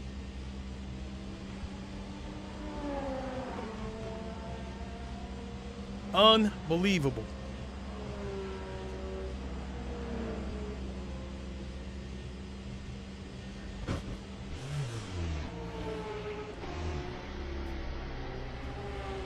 They didn't repair the rear. That time was a 3:55.53.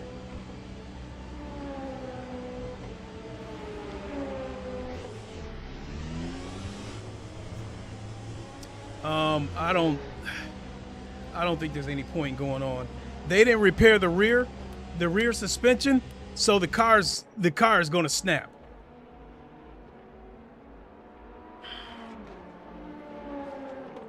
Also, I've got to go back and rebind some buttons because these gloves right here. Okay, we're done. A wasted weekend. There's certain buttons that I can't activate with these gloves.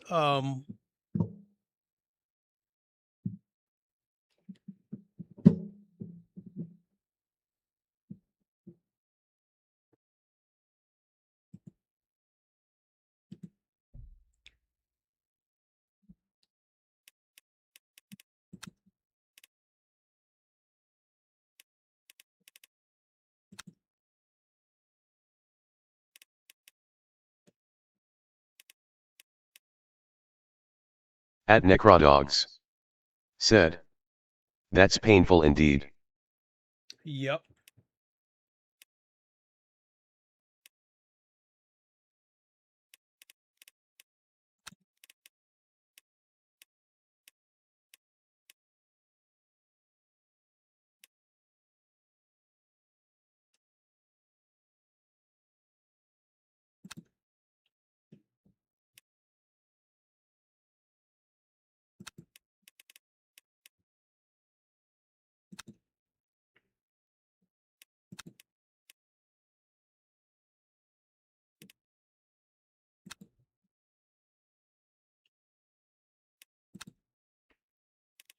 All right.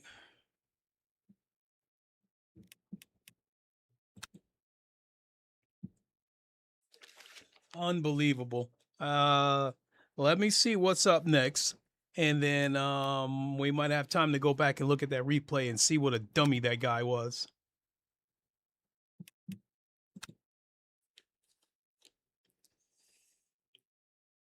No, we don't want to do that one. This next one is coming up again in 17 minutes, and it's another 40-minute race.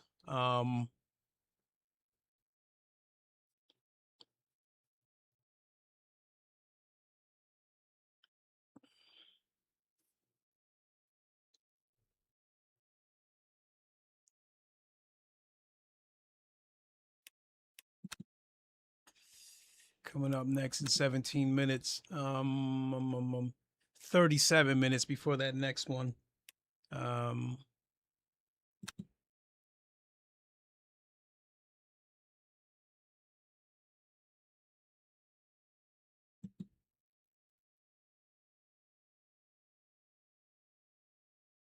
It's against my better judgment to do this Fuji race, but I don't want to make you guys sit around and wait.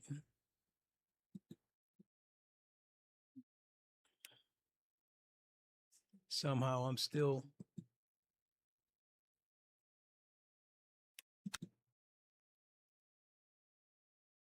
Yeah. So that's my true rank right there. Even though up in the corner, it still shows me as silver. What happens is if I were to turn the game off right now and then turn it back on, it would show me as bronze. But right here, this driver rank right here, this is my true rank. So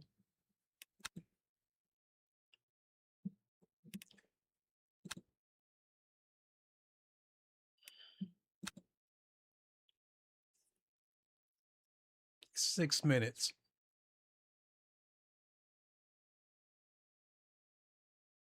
Well, I'm going to grab a quick drink and then decide whether or not to enter this race or not. Because it's all risk and no reward. I'm really tempted to go back to this one. And we could take a minute to look at the replay and see what that idiot did. Yeah, that's what I think I'll do. I think I'll go back and do this one again.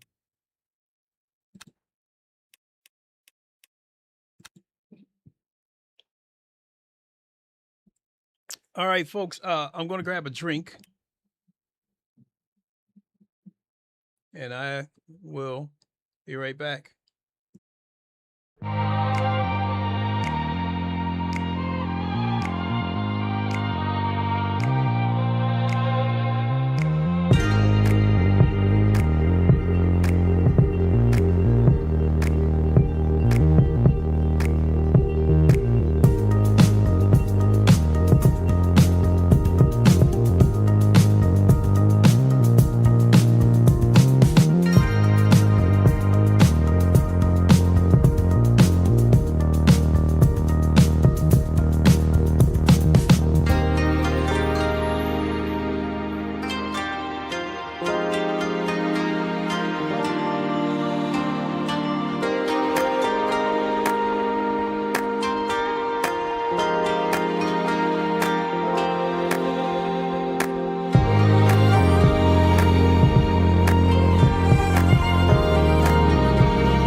let's go back and have a look at what this idiot did.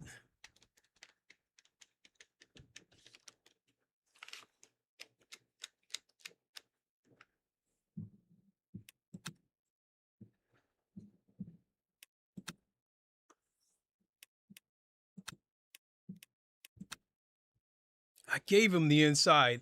I lifted as well so he would have enough time to see that I was lifting and that he could take the inside, because there was a second car behind him. So I was moving to the outside to give both of them the inside.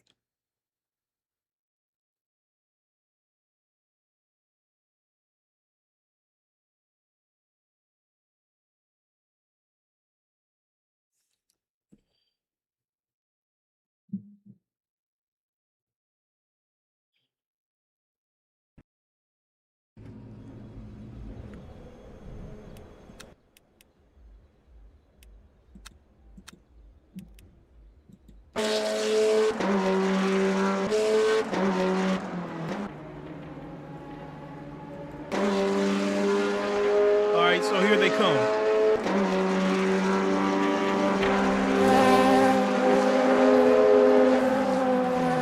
What an idiot.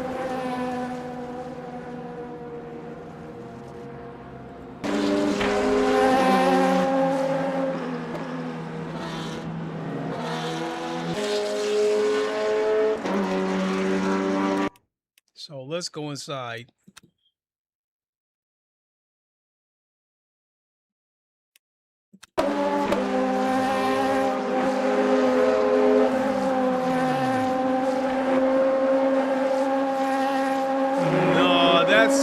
I think I'm going to report this guy because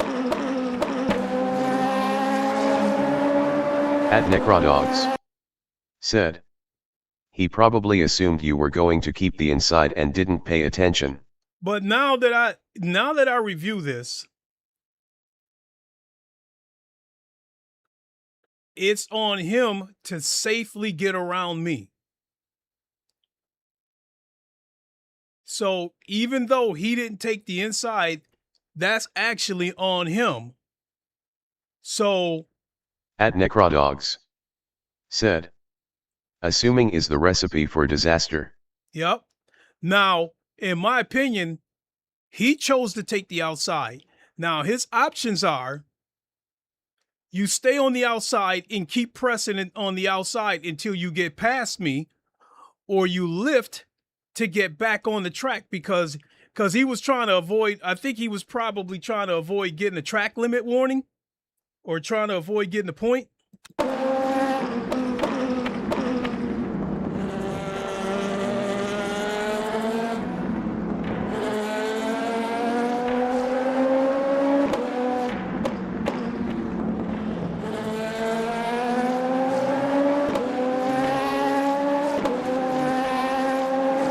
So at this point, he's probably flashed me by now.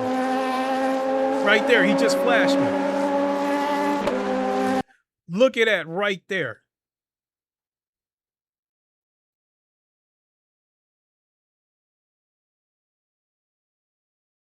He had a choice. At that point, you see that I'm on the outside.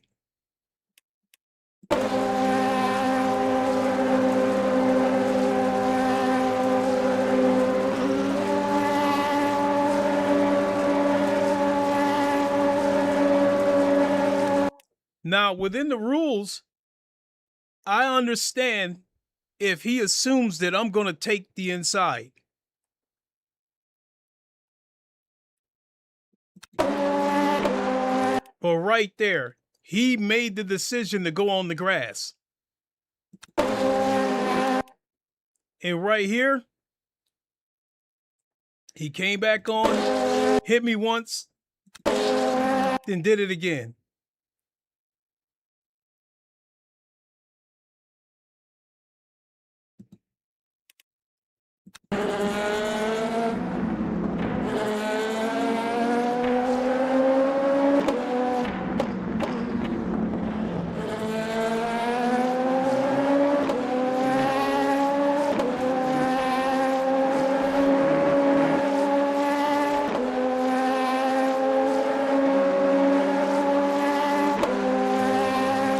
at that point right there,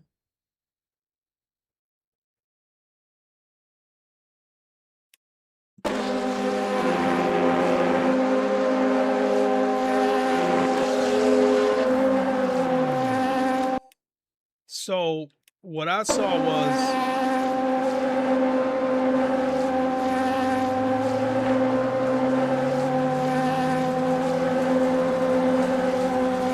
as I'd like to report this guy, I don't think anything's going to come out of it.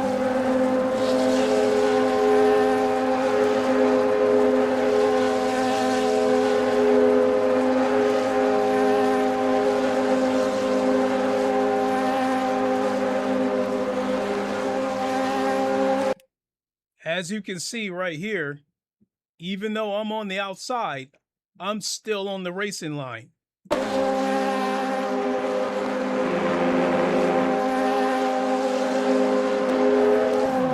Shit.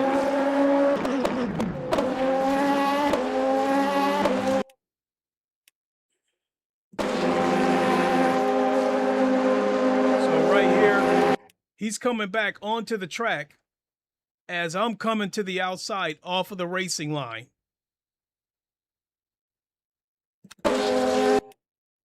So there's contact number 1 right there. And I think at that point, I felt the car starting to become unstable, and I tried to save it and went right into him again.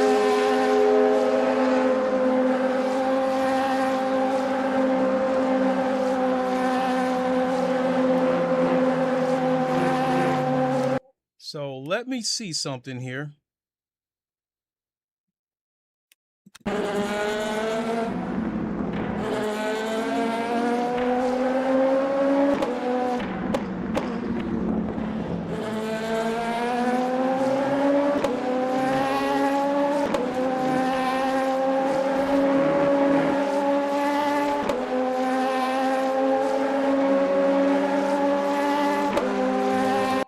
Right there. At that moment right there, he was going to get a track warning anyway. So in my opinion, he should have lifted to avoid getting the penalty. And then he could have got back on the track. But my thinking is he probably didn't want to slow down because of the car right behind him. C63 said, I have seen this. I was right behind. Wait a minute. Yes, you were. So, in my opinion, at that point right there, he's off the track. He should have lifted. If he wanted to avoid the penalty, getting a quarter point, half point, whatever, he should have lifted. But I think that he did not lift because you were right behind him. And I think he didn't want to risk you getting past him. Because now that I see this, he was in second place and you were in third. So that probably explains why he did not lift and just let me go in front of him to get back on the track. He was probably worried about you catching him.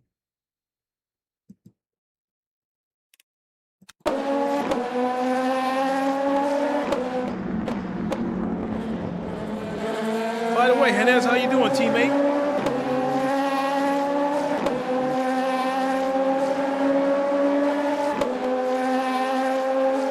Nice car, too.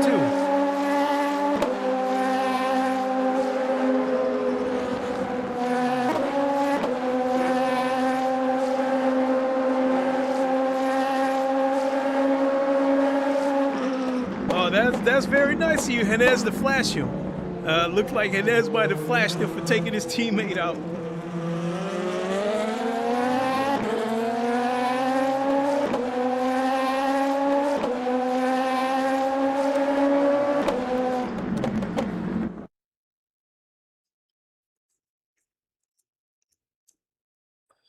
At Necrodogs said, Hi Hanny.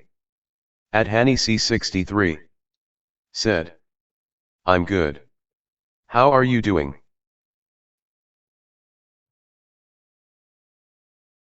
So this starts in 2 minutes.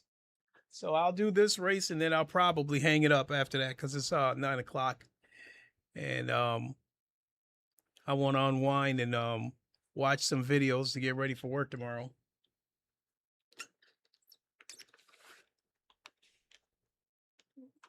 Yasuke Ribs, who's that? Oh, that must be Darkensaw.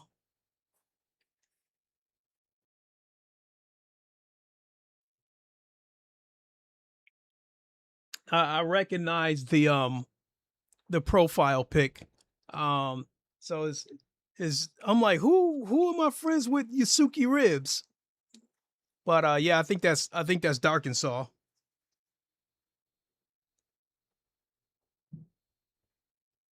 And I got knocked down from a trusted driver down to a good driver.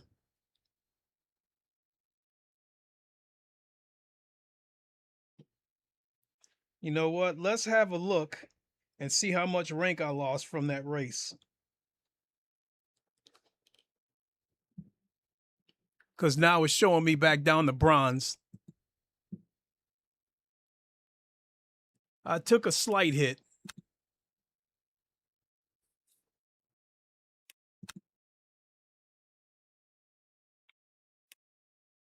So yeah, when I look at it profile-wise, yeah, I took a very slight hit.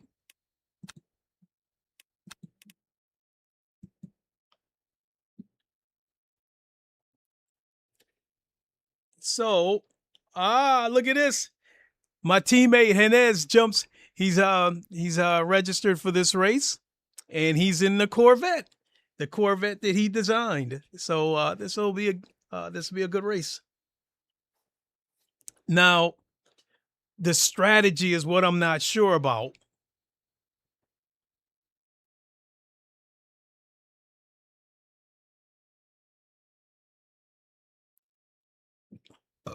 Oh, you know what?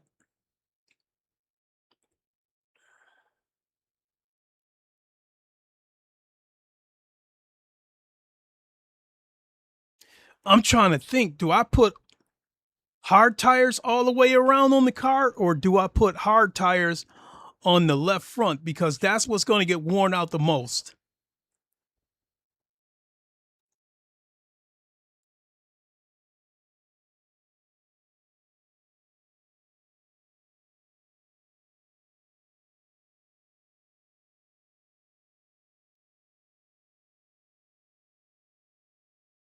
So I'm starting to think now, I think I'm probably going to start the race. I'm feeling like I'm going to start the race on hards. And then instead of coming in super early like I did before, I think I'm going to wait and do a splash and dash and then maybe finish the race off with I thought I made you a mod by now, Henez.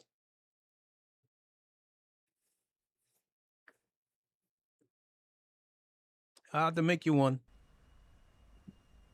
So I can't do it right here because I've got the...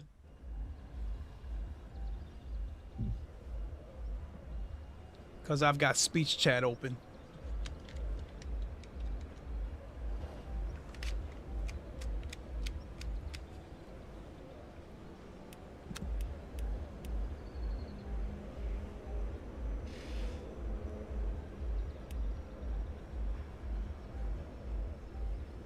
So I only got 8 tires to use. So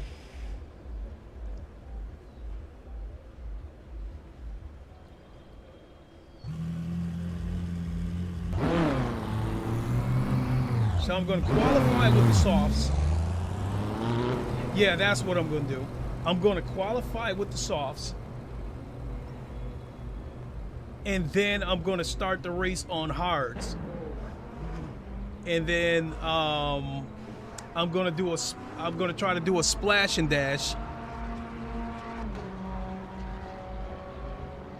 But I'm going to put the used softs back on. Okay, that's how we're going to do it. The track temperature's decreasing. It's now 35 Celsius. Yep, that's how we're going to do it.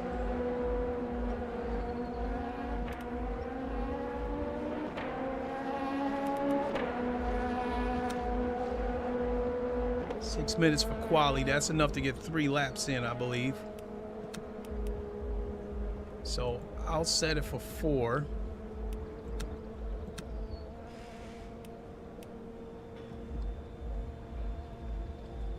That's the end of the session. 17th place.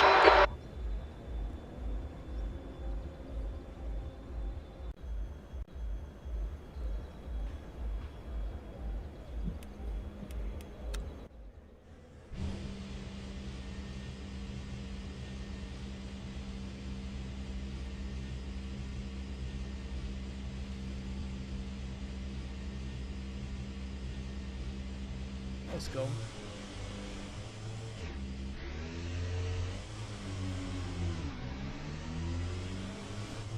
So yeah, we're quali on the softs.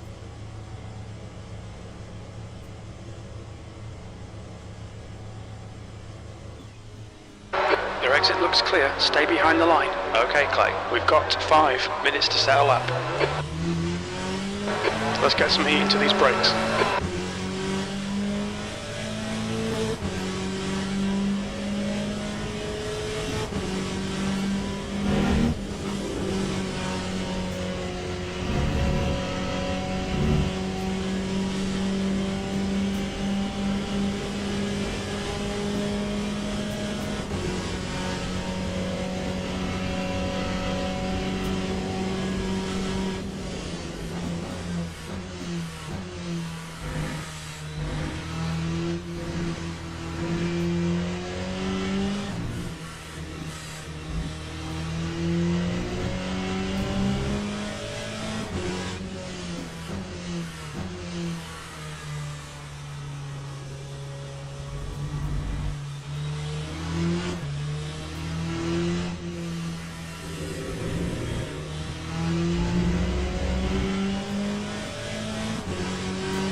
At Necrodogs said, "Woohoo, I'm past 50 subs. In 87 years, I'll make $50 a year off YouTube." That's about where I'm at. Congratulations on 50 subs. So you heard it, folks. Necrodogs has a channel. Go check it out.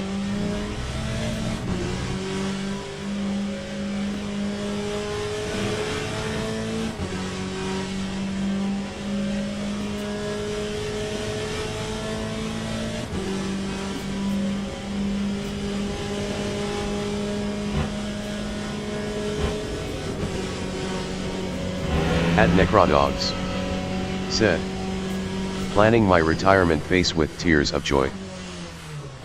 Good luck and live off that YouTube money. Live high.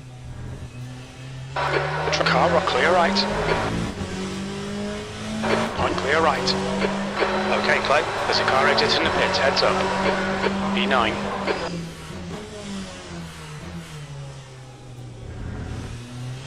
Clear left.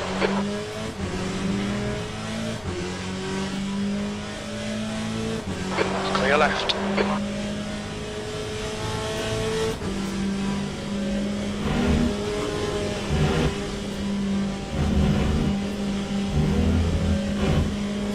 Track limits, this lap will be deleted.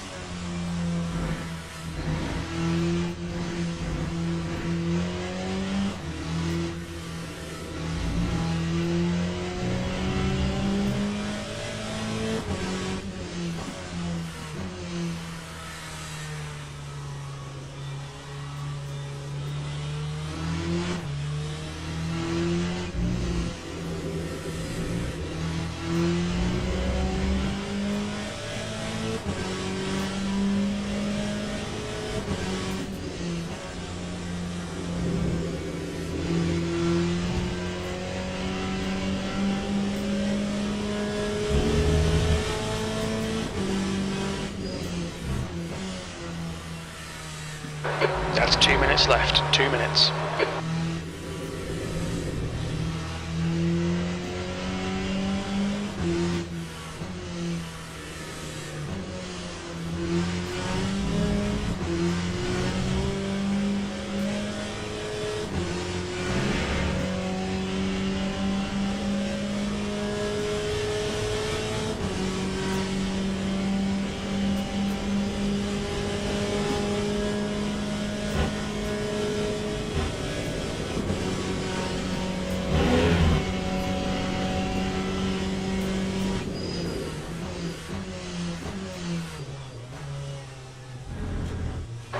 The leader has just done a 221.34.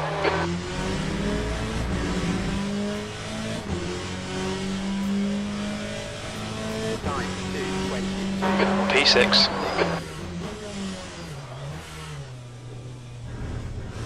Clear left. There's a faster class car behind.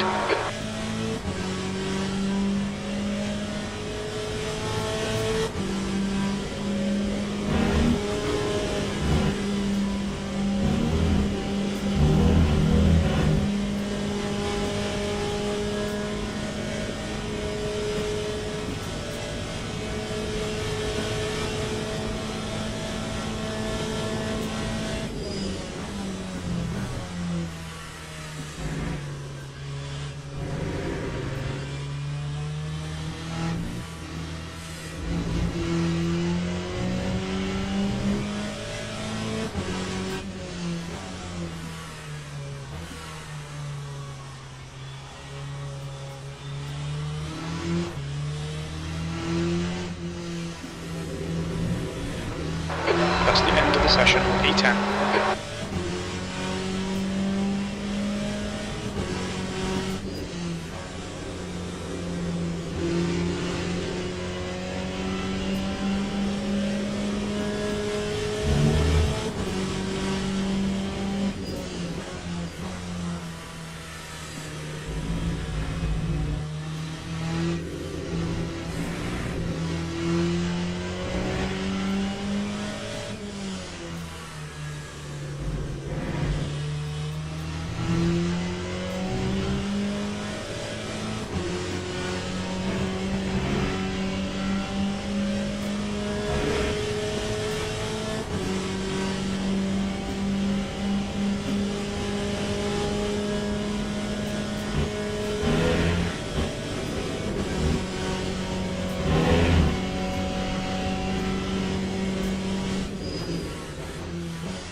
Lap 2:21.22.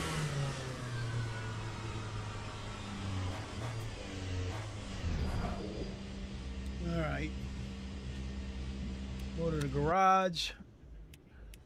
Car setup. Let's go with the safe one. We will put hards on here to start the race.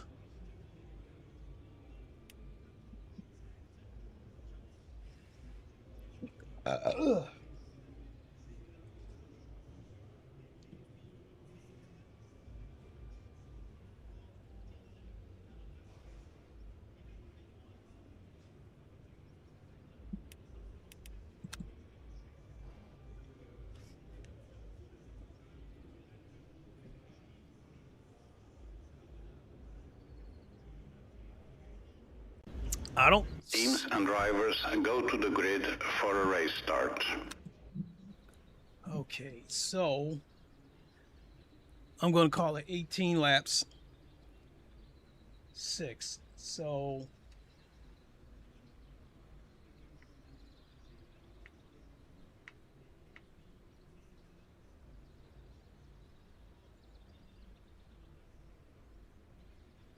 no, we're going to do 12 laps. So when we do 12 laps, it's going to be 6 laps. Laps left.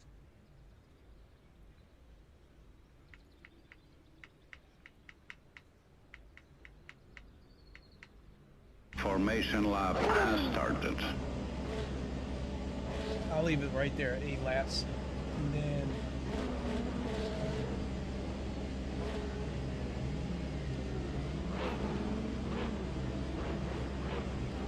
all right, that's going to be the plan.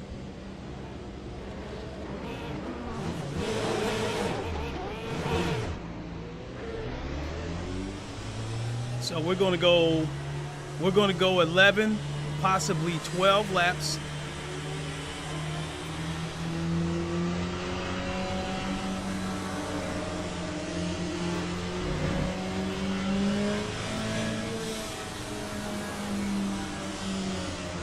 So I've already got the pit strategy laid out, so now I can just concentrate on driving and Don't have to worry about setting it on the fly.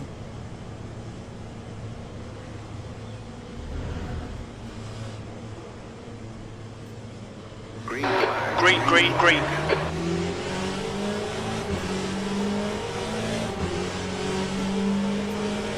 At Necrodogs said, good luck now. Thank you, thank you.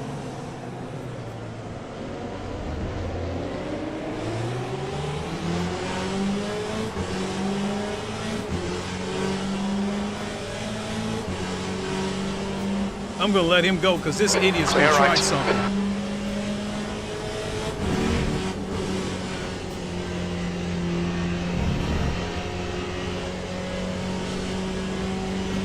These guys are gonna wreck in front of me. So the plan Left is to side, just clear stay left. with it. Estra is now in the lead.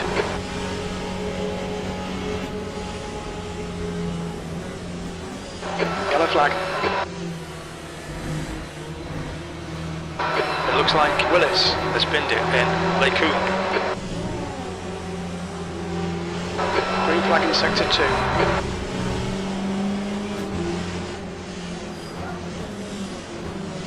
And an idiot tapped me from the back. Car right, clear right. Okay, Clay, you picked up a bit of aero damage.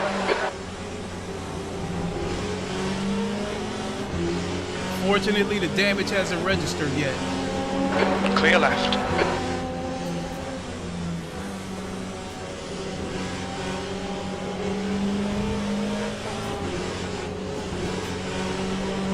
Car clear left.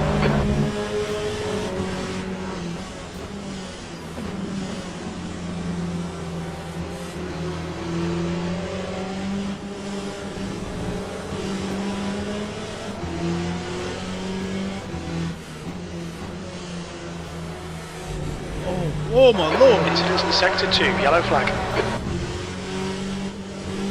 We think June has crashed in Stablo. Sector 3 is now yellow. June is now retired. We think that Willis has stacked it in Stablo.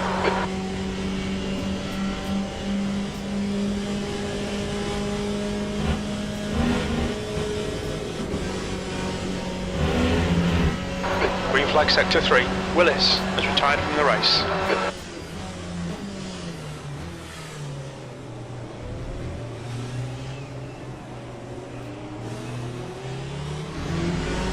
At Necrodogs said, LOL, that was scary. You got that right. Nerva ahead is now 1.0 seconds. Green flag sector 2, B18.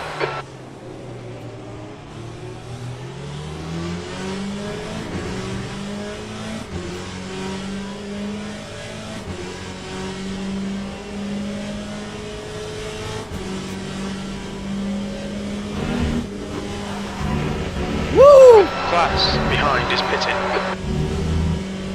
You cut the track. Keep it nice and tidy, please, Clay. Woo, that was scary.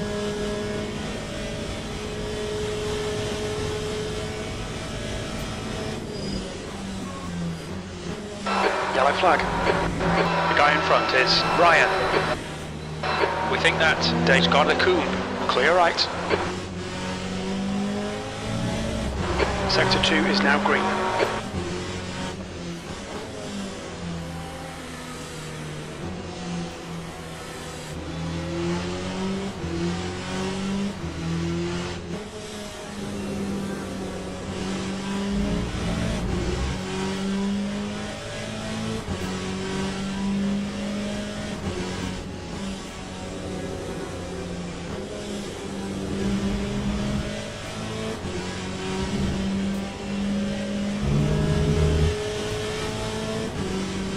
Sector 2 is now yellow. We think Valente has gone off in turn 13. Sector 2 is green.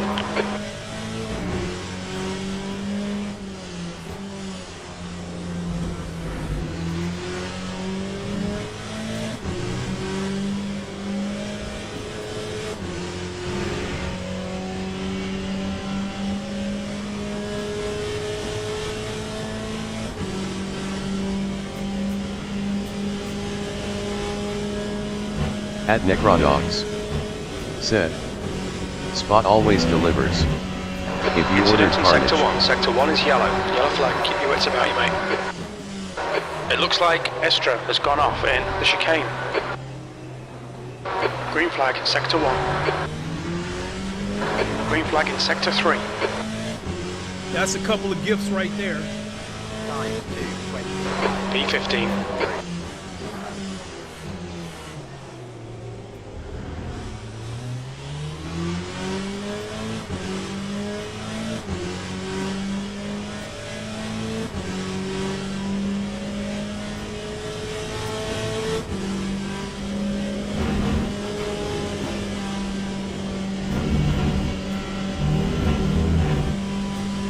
We've been warned about track limits.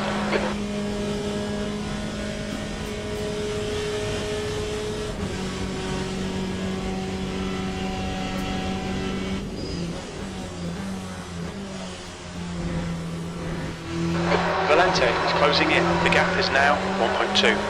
He's quicker than you into La Source. He's on softs as well.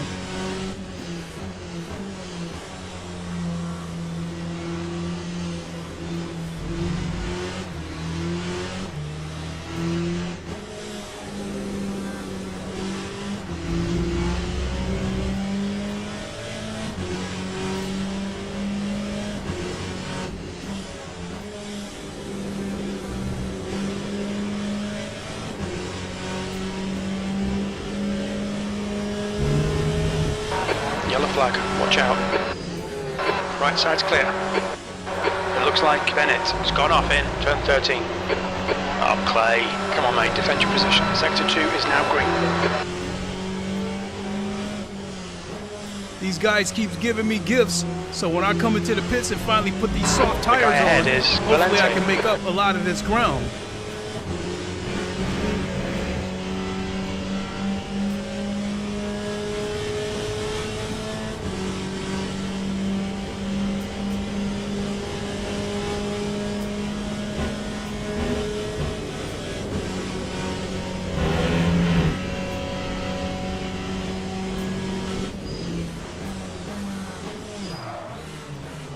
Oh my God.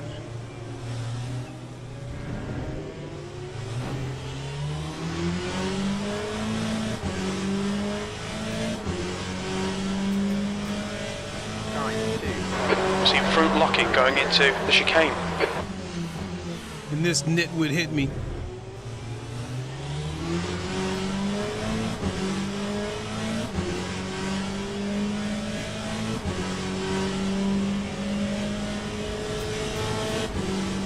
at Necrodogs. Said. Yeah, strategy looking good as long Dude, as you just survive. hit me again.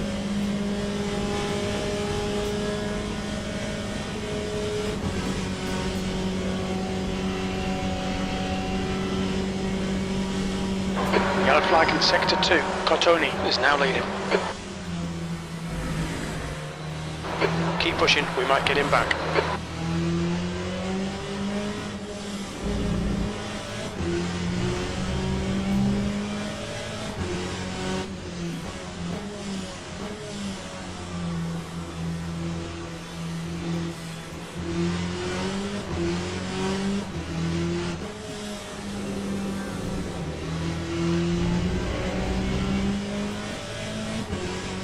Yellow flag in Sector 3.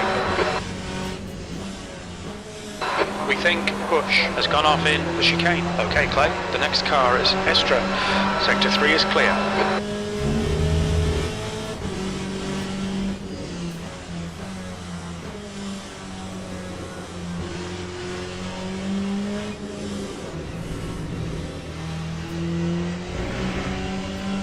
Slow in, fast out. Keep the inside line covered.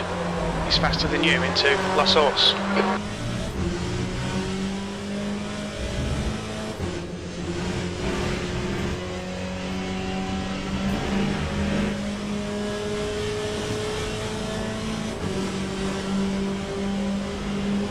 You're gonna get me. Right side's clear.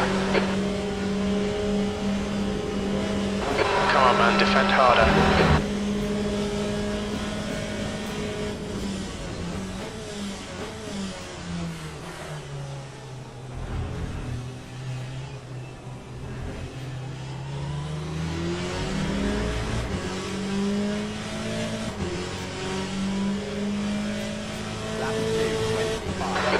P17.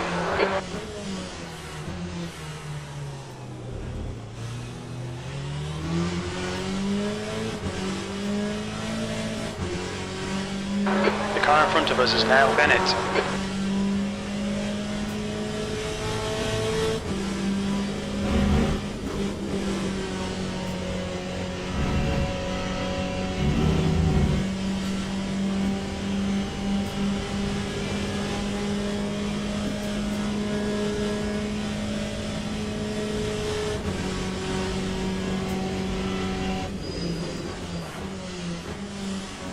At RSR flag in sector Pocahontas 2. Wing said, "Hey Lincoln, good to see you.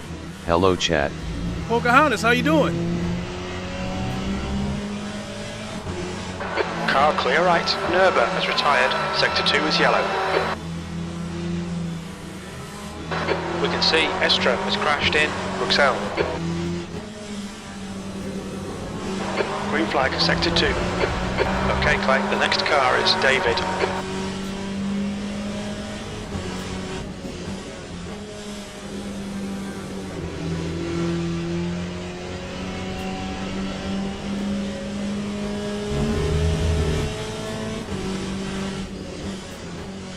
At Necrodogs said, "Hi there."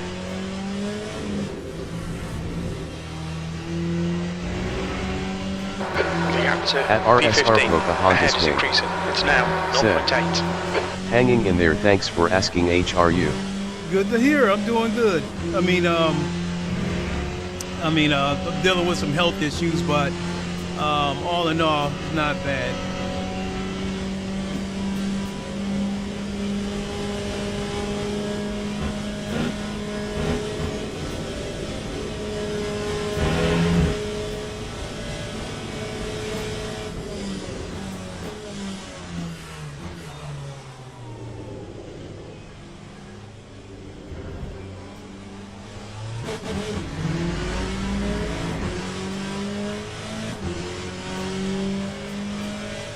That time was a 2:20. Stay on it. This isn't over yet. 16th place.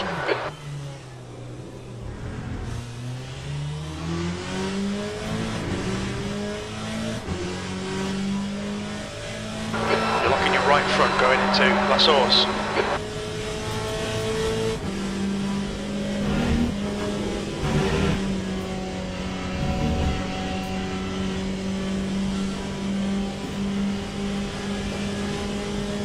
The gap to David ahead is increasing. It's now 2.7.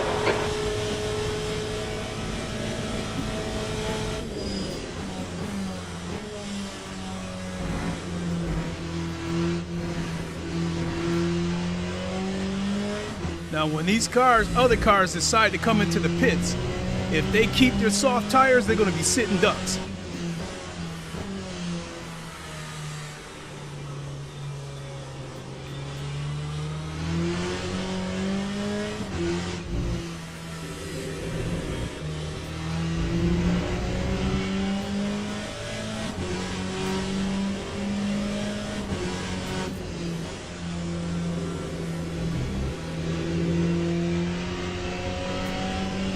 Estra is getting closer. The gap is now 3.8 seconds.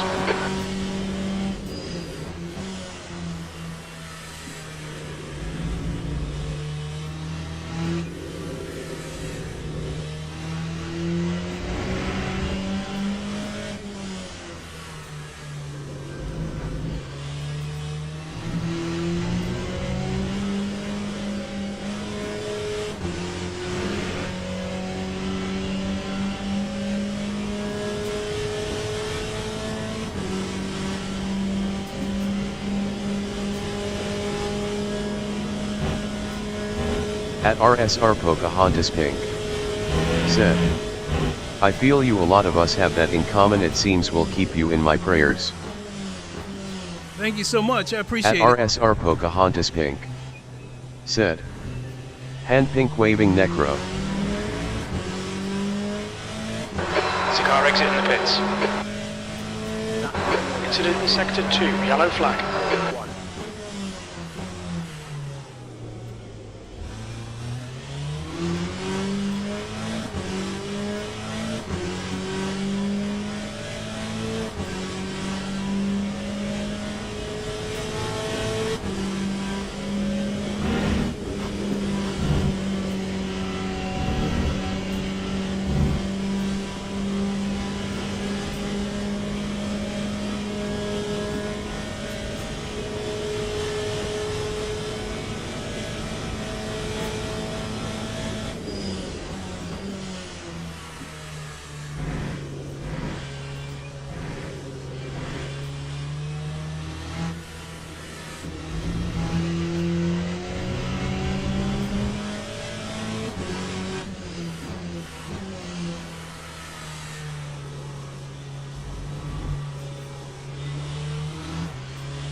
Alright Clay, we've gone out of track limits. Keep it between the lines.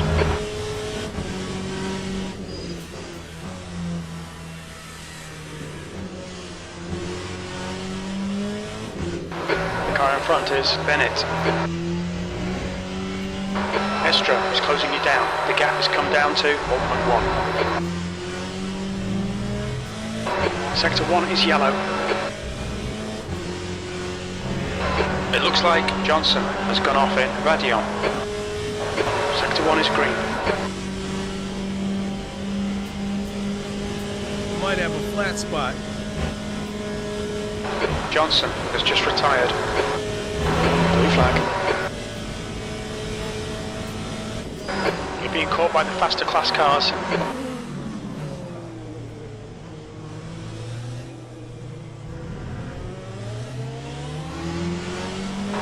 Blue flag.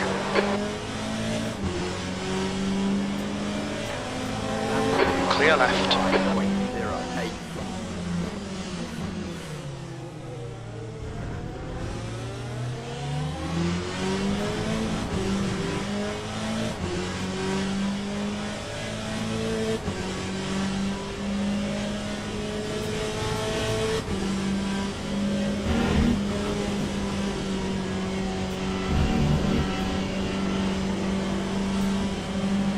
Right side's clear.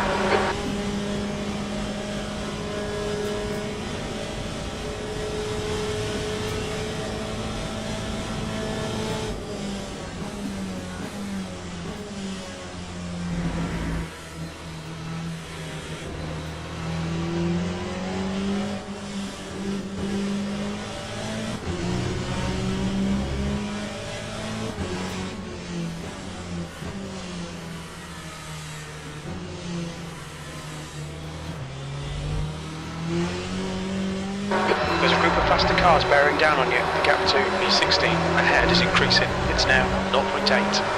Okay, Clay, the next car is Estra, blue flag.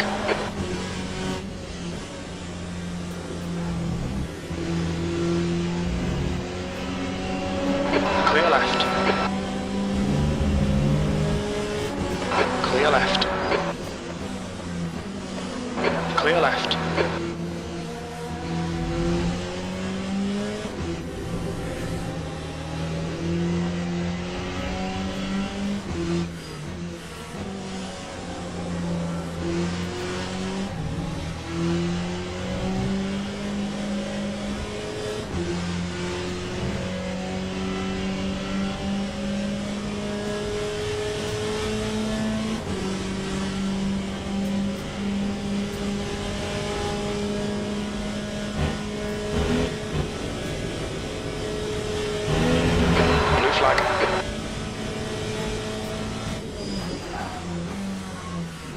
Alright Clay, there's a faster car approaching.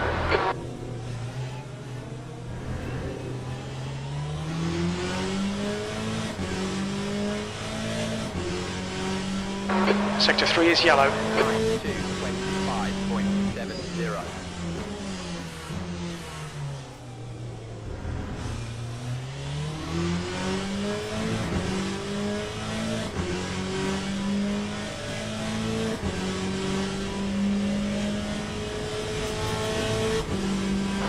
There's 20 minutes to go, 20 minutes. We're at the halfway point. Keep it nice and smooth. Come on, let the race come to us. Check on my tires real quick. It's starting to wear down.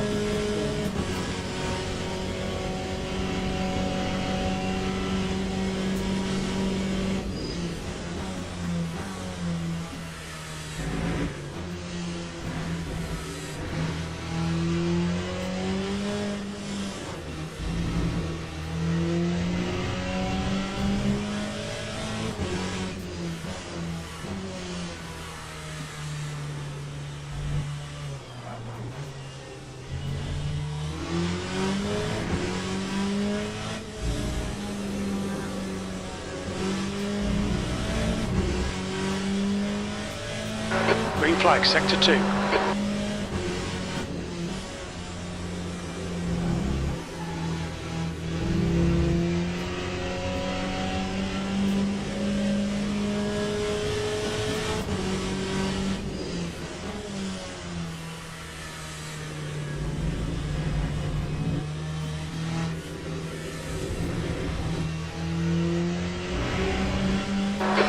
to Bennett. Ahead is increasing. It's now 8.5 seconds.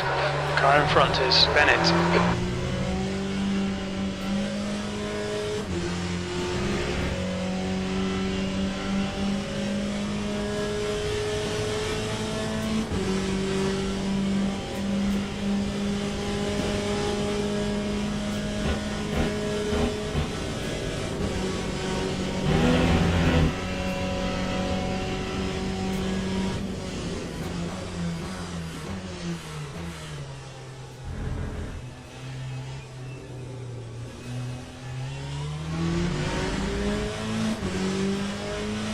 Come in now. Time 2:20. P15. Yellow flag, sector 2. It looks like Ryan has stacked it in, turn 13.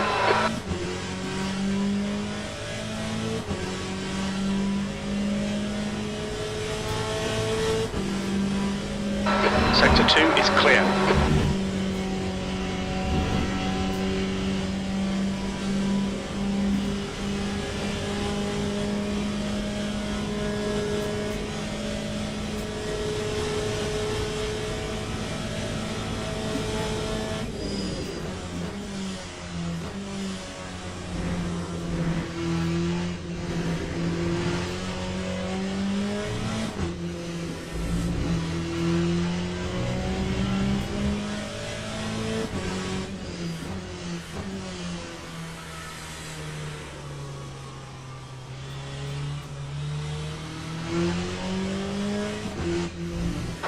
The gap behind is now 3.2.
Okay, Clay, come on, stay focused.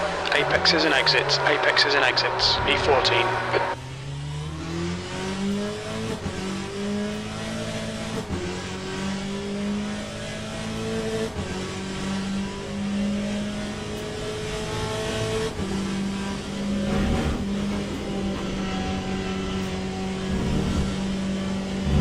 Acknowledged, pit stop requested.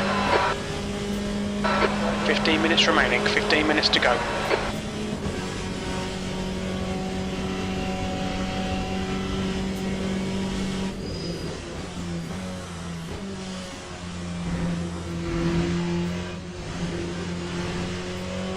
Yellow flag.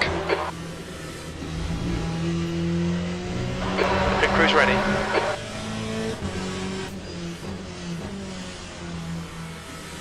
Green flag, sector 2.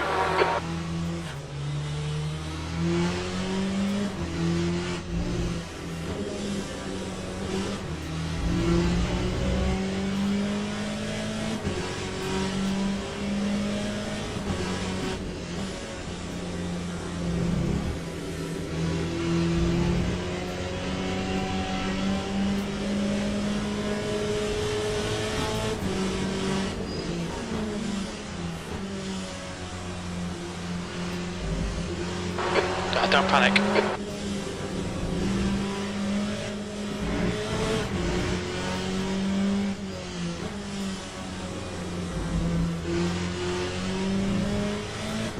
We have no recorded pit timings.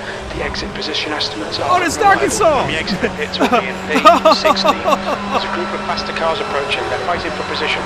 The class leaders in the group. Blue flag.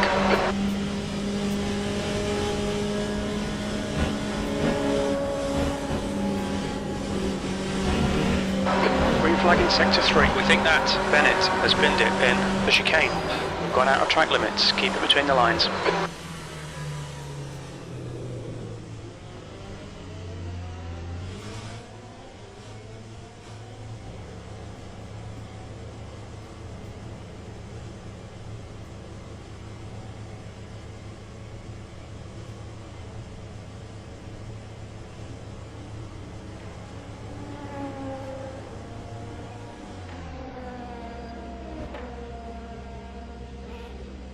Come on.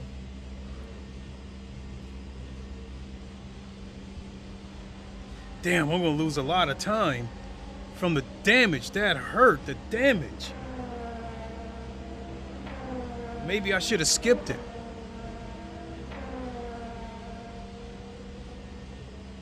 I don't know if I'm gonna be able to make up 58 seconds.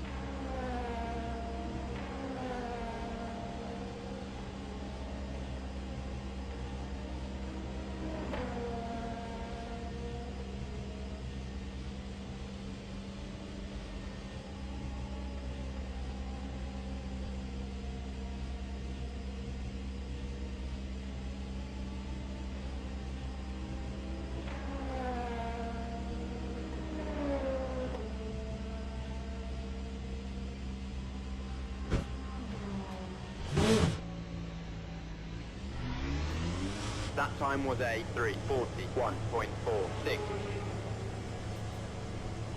The leader, Cotoni, is pitting. Pit exit's clear. Yellow flag, sector 2. Okay, Clay, the next car is Glass. We think that Vets has binned it in Bruxelles. Your brakes are cold. We need to get some heat into them. Sector 2's green.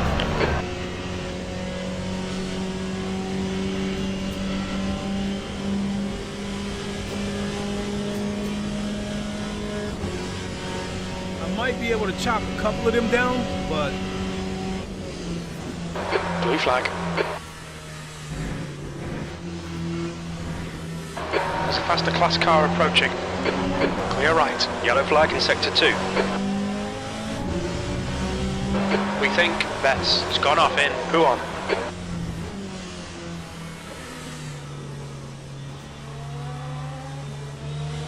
Green flag in sector 2.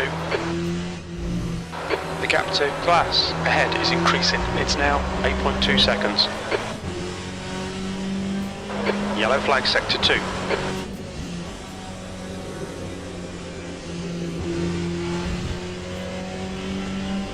there's a gift. Sector 2 is clear.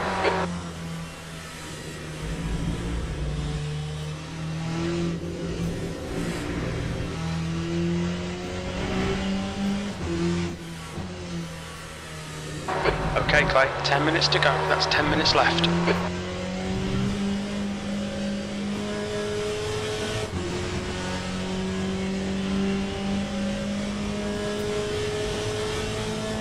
Sector 1, yellow flag.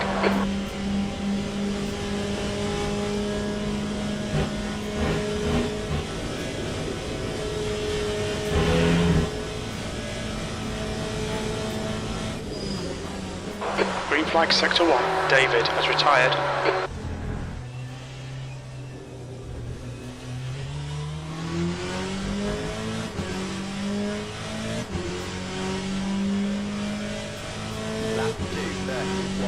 P16.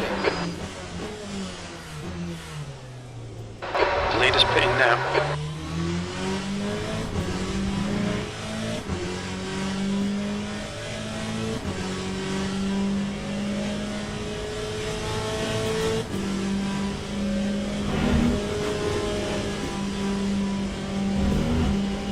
Demon is leading the race. Alright Clay, you're reeling 15th place. In, the gap's now 6.6 seconds.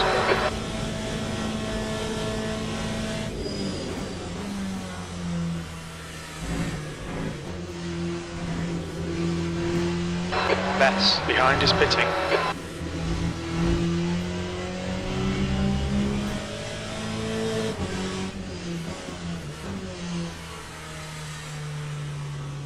Yellow flag, sector 3. Sector 3 is green.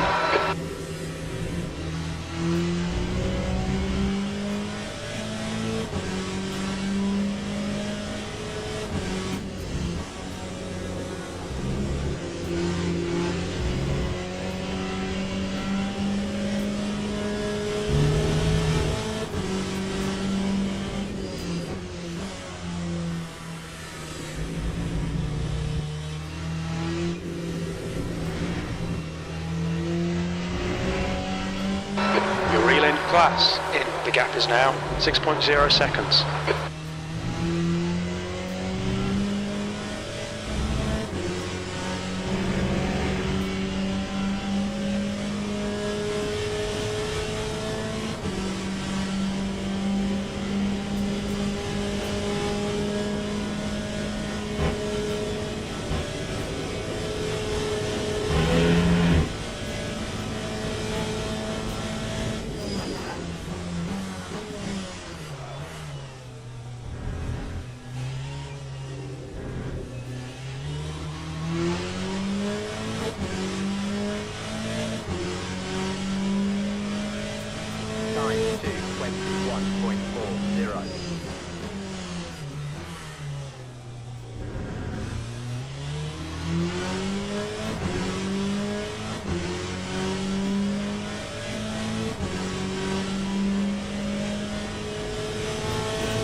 Class, ahead is now 6.0 seconds.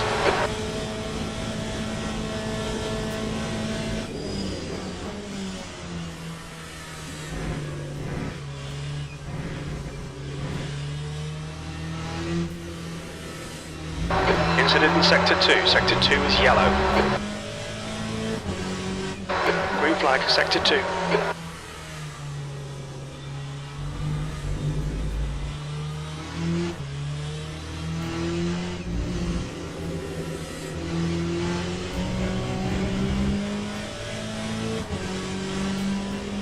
Bess has retired from the race.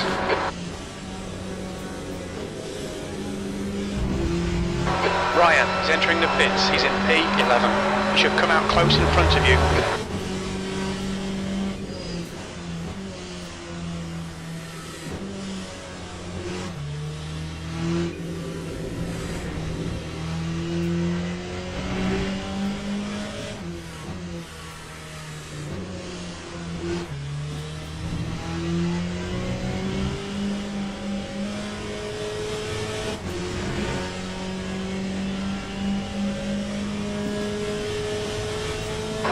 Gap to P15. Ahead is increasing. It's now 6.6. Okay, Clay, 5 minutes to go. 5 minutes left. Stay on it. Keep digging.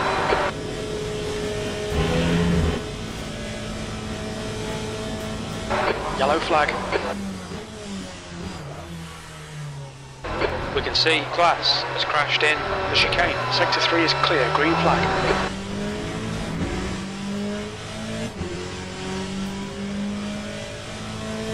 Your lap time was at 2:21.72.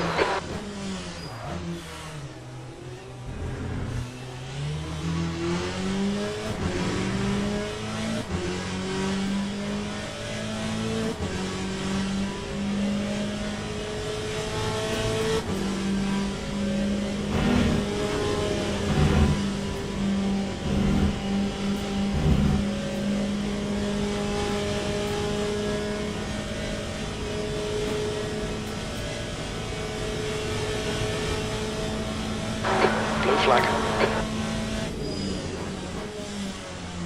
There's faster cars approaching. The group includes the class leader. Clear right. Stay between the lines. Please, Clay. Right side's clear.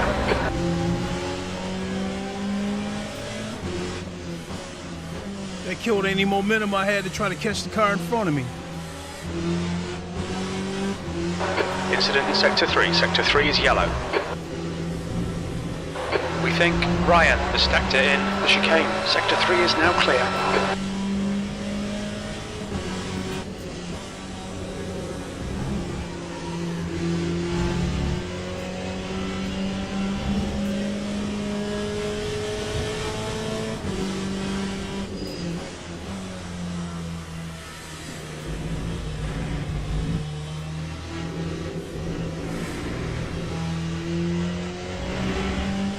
The gap to glass ahead is now 2.3 seconds. Yellow flag in Sector 1.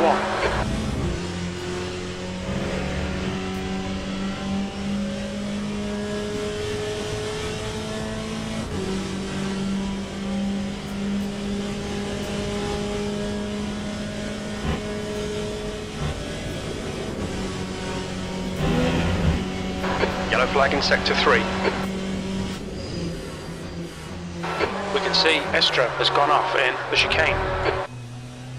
Oh, thank you. I thought I was going to have to walk him down. Seeing right front locking into the chicane. P15. 9.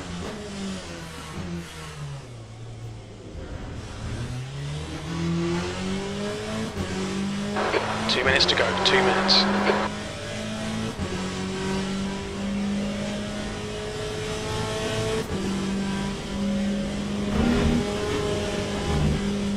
Well, if I lose any rank, it should be minimal.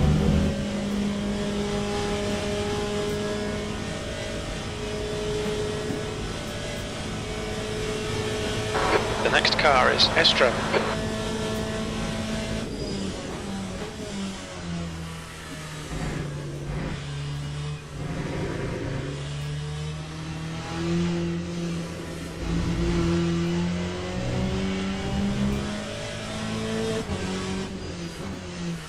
Okay, Clay, there's a faster class car approaching. Yellow flag, green flag, Sector 3. Blue flag. We think that Bond has gone off in turn 13. Sector 2 is green.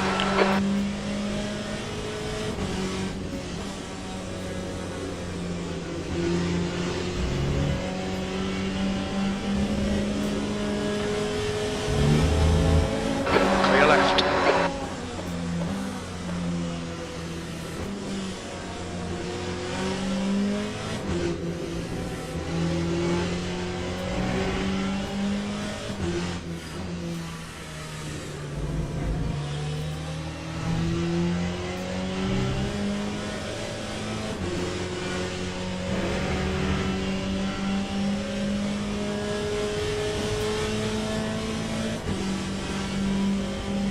Yellow flag. Green flag in Sector 3. We think Bond has gone off in the chicane.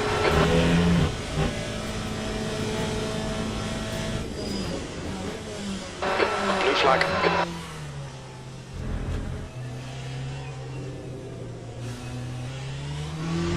There's a faster car approaching.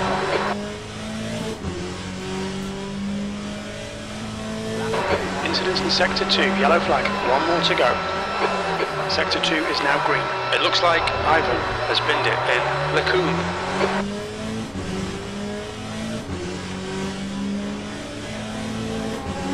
Clear right.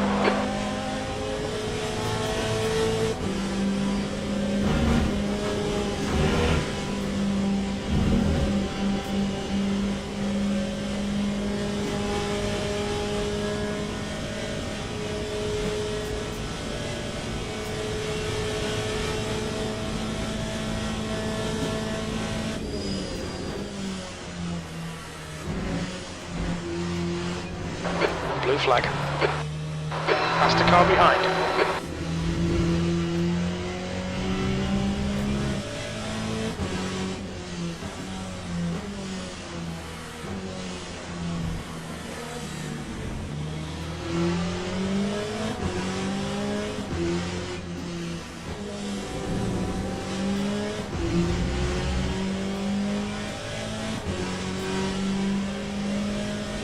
Yellow flag, incident in Sector 3. Sector 3 is yellow.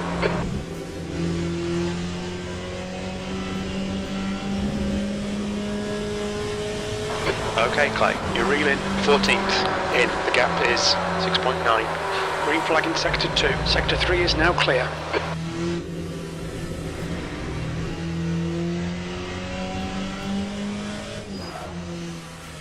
Sector 2 is now yellow. Green flag in Sector 2. It looks like Valente has crashed in Le Coupe.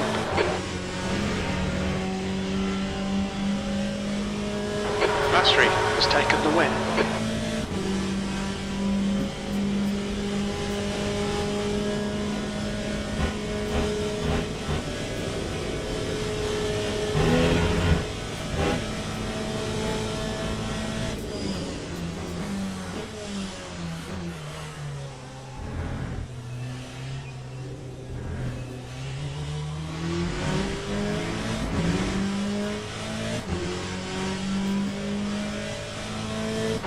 Okay, pit stop requested. 15th place. There's the finish. Could have been better, could have been worse. That's about the way I feel.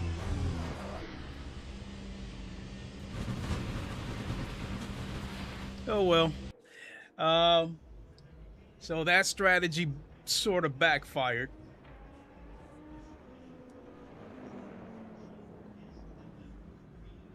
Oh shit, Henez finished 5th. And he had a 219.9. Good lap. Darkensaw, where did he finish? Right there, Darkensaw Gaming. He did a 220.6.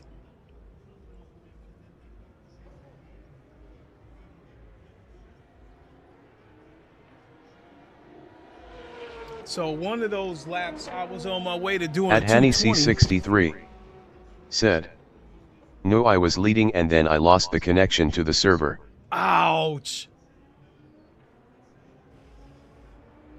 Oh, and you dropped a 10th because of it.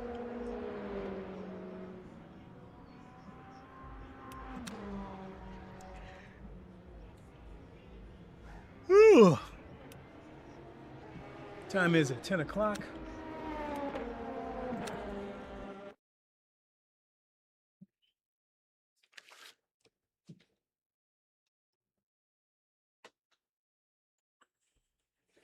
So yeah, that one backfired. So next time I do this race, I think the plan will be to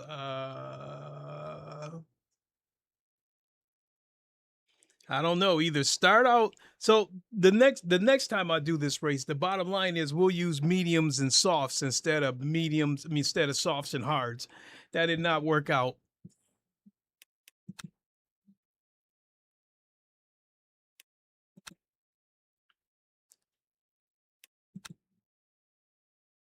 Oh, excuse me. So yeah, I'm not up for another 40-minute race, at least not today. So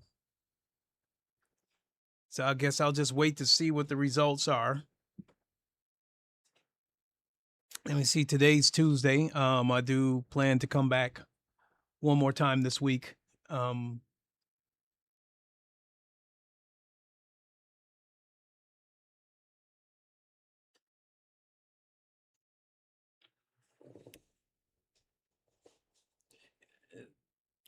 I got my trusted badge back.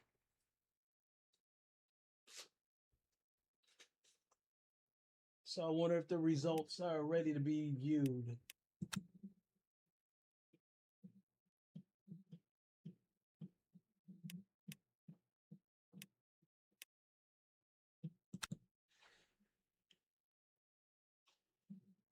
What the hell is this all about?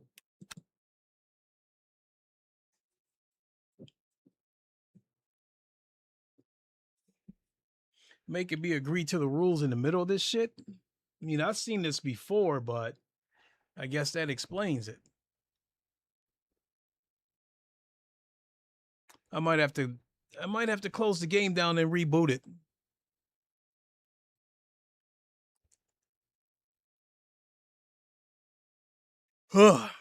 Yep. That's what we're gonna have to do.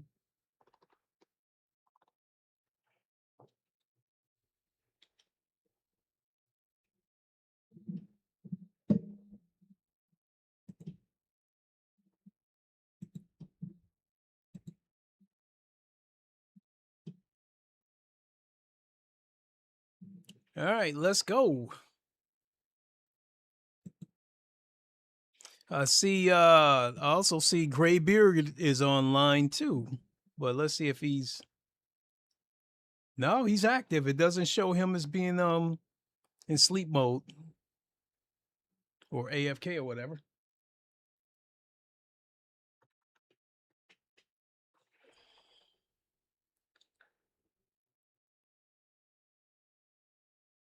Ugh.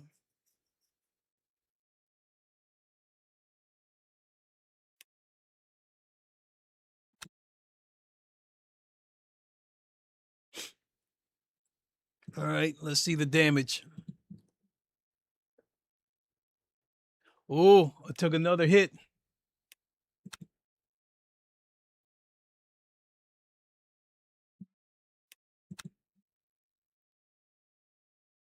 Well, the impact is low.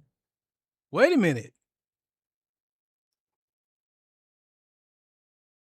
Why is it still showing me? It's now this is ass backwards.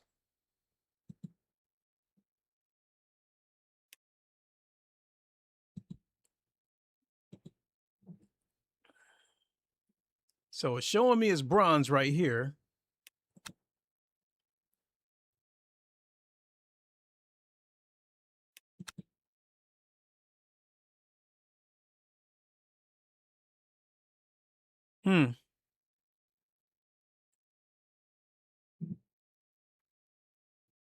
Oh well. So let's look at the other races.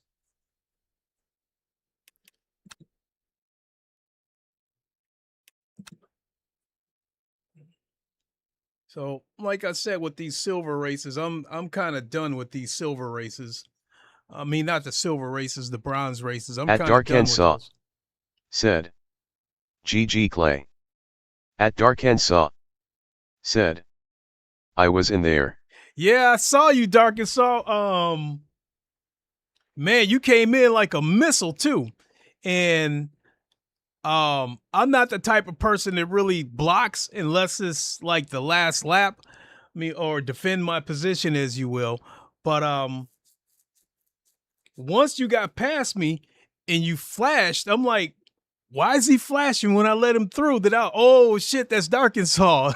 And then I caught on to it. Good race, man. Good race. At Dark and Saw. Said. Appreciate the wave through. Yeah, no doubt. I flashed you back when I realized it was you. Yeah, I came in there with a strategy that I thought was going to work. I started out on the hard tires, and my plan was that I thought that when I go to the softs, I can make up all that lost time, but nah, that wasn't a good idea. So next time, instead of hard soft, next time I'll go medium soft. So right here, this is going to have to be the race where I get my rank back. Any of the rank that I lost, this is where I'm going to have to get it back at.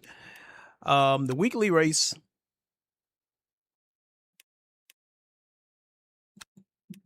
At Dark and Saw. Said. Yeah man, I had to say hey. Person turquoise waving, I saw you had hards, I was like, oh man, I didn't change tires at all. At Dark and Saw. Said. Just went M all the way through, tires should last. Yeah, I realize that now. So from what I was seeing, the hard tires actually wore out kind of fast. So at the rate that the hard tires wore out at, I might have been better off just going with the mediums. I might have been better off going with the mediums and just sticking with those the entire race. So maybe that's what I'll do next time. Because what really killed me, the thing that really hurt was the damage. somebody bumped me, and because they bumped me, I think I ended up, it cost me like an extra 20 seconds just to repair the rear wing. So that hurt. Let me see here. So this is a 3-hour race right here. For this weekly race coming up here, this is a 3-hour race. At Darkensaw said, yeah, that'll save you some time in the pits too. Yeah, so races like that, it is oh so important. Sometimes when somebody's charging in aggressive, sometimes you gotta let them go through. Because if they damage your car, you're gonna lose some time. Actually, on both ends, you're actually gonna lose a little bit of time on the track, and if you decide to repair it, you're gonna lose more time in there getting it repaired. So let me go back to this. You go back to the weekly races and see what the time slots are. So if I do Friday, I would have to do that slot right there. Friday at 10 o'clock Eastern time. I would either have to do that, or if I did the Saturday slot,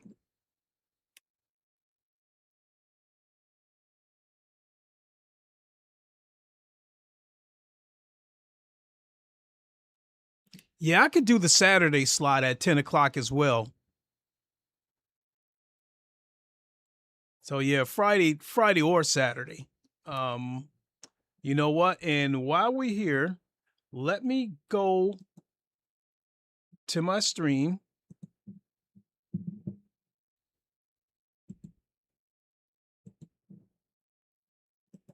So yeah, Friday and find Mr. Hanez Catone and make him a moderator.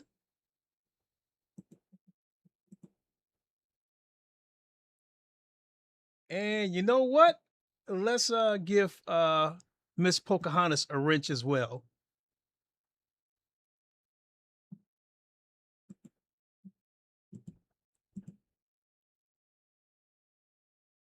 There we be. Miss Pocahontas is now a moderator as well.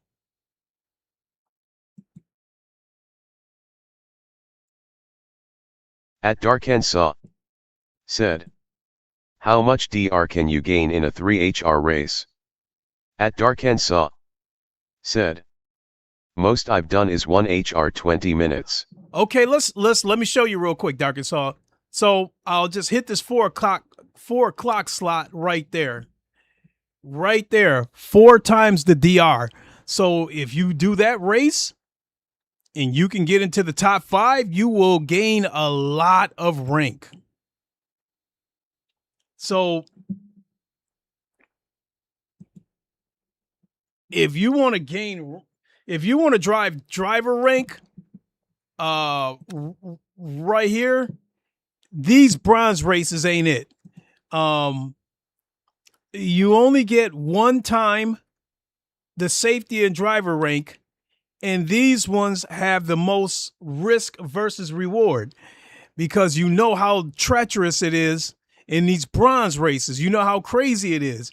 Even with the badge system, even though the badge system has cleaned up a lot of these races. At Darkensaw said, oh snap, that's how people are getting these gold DR licenses.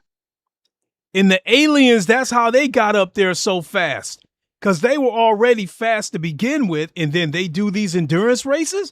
Like, I don't know if you've been paying attention or not, Darkensaw, but like these, like the Jardiers and UCOGs, man, these dudes absolutely love the endurance races here on LeMans Ultimate. They love the endurance races more than the endurance races they were doing on ACC.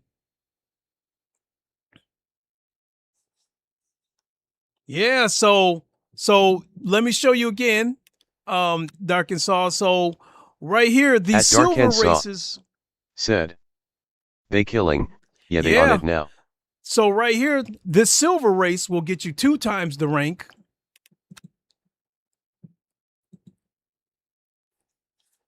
these gold, well, this gold race right here still gets you 2 times the rank, but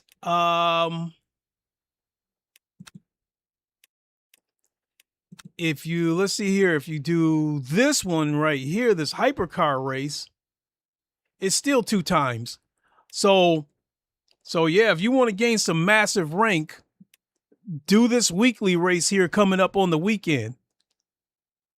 And then I think the special events, I don't know how much rank it gives you, but I do know that the majority of the rank that it gives you is team-based rank, more so than individual rank. So yeah, if you want to gain a whole lot of rank, do one of these weekly races. But the question is, are you prepared to sit in that chair for 3 hours? Because this is not a team swap race. At Darkensaw said, it looks like Jimmer also has moved over, but the weeklies seem to be it with the special events. Yeah, yep. So normally the gold and the weekly events, those will get you the most individual rank. And like I said, the team rank, the driver swap races, yeah, those gets you mostly,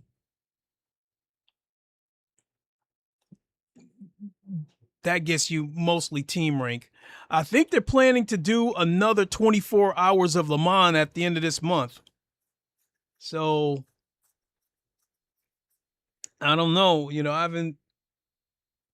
I guess when we find out about that, I guess I'll get with my teammates and see how they feel about that. A 24-hour race with 3 people, that's 8 hours each. And that might be a situation where I might have to suggest to them that we might need to bring on a 4th driver.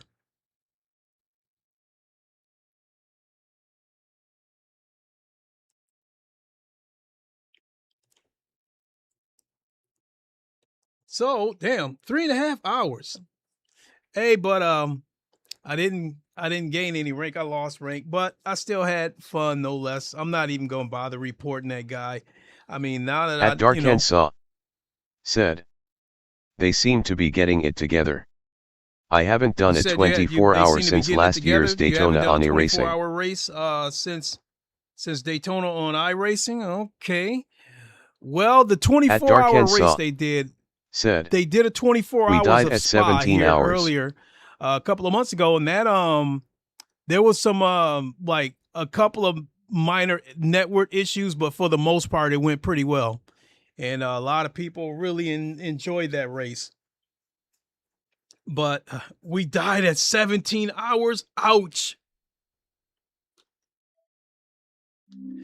That hurts. No, that doesn't hurt. That hurted. that hurted. Ouch.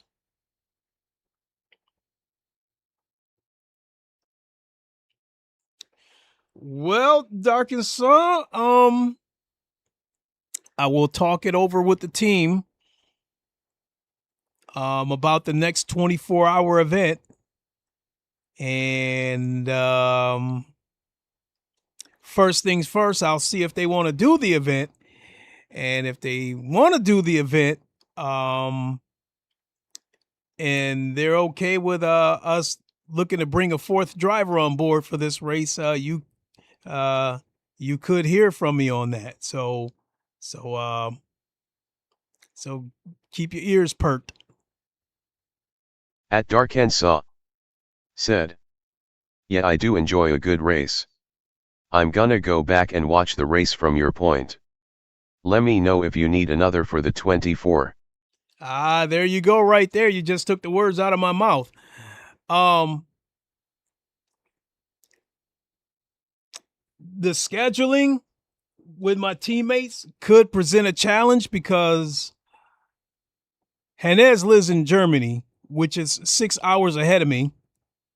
And Andreas lives in, I think, in Dubai. which I think they're like 8 hours ahead of us.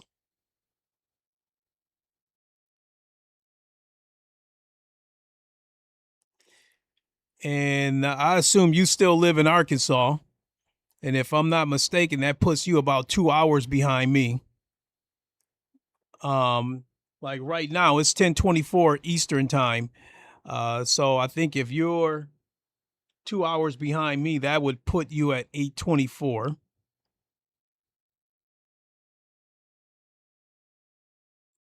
Honestly, yeah, I'll speak with them about that. And honestly, if everybody's on board, I think we can make it work. Now, the way these, like, At Darkensaw said, yeah, I'm on CST. At okay, Darkensaw said, 9:25 p.m. here. okay, you're on Central Time, and you're 1 hour behind me. I thought you were 2. Okay, so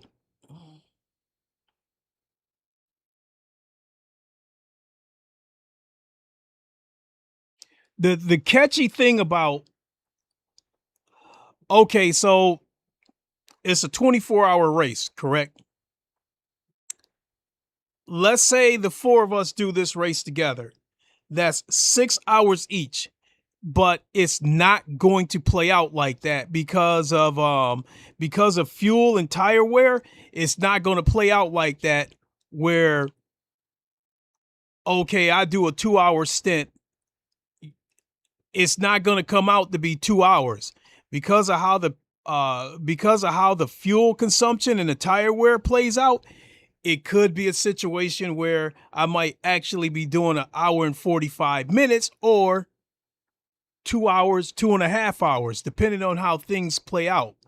So the time is not exactly going to be evenly distributed. So, theoretically, we would want to do 6 hours each if it was 4 of us. But again, because of tire wear and fuel consumption and stuff like that, it's not going to play out like that to the T. And when all is said and done, one of us might end up doing 5 hours while somebody else might end up doing 7 hours. But it's still, in my opinion, better than 3 people doing 8 hours. I'd rather go for four people doing 6 hours.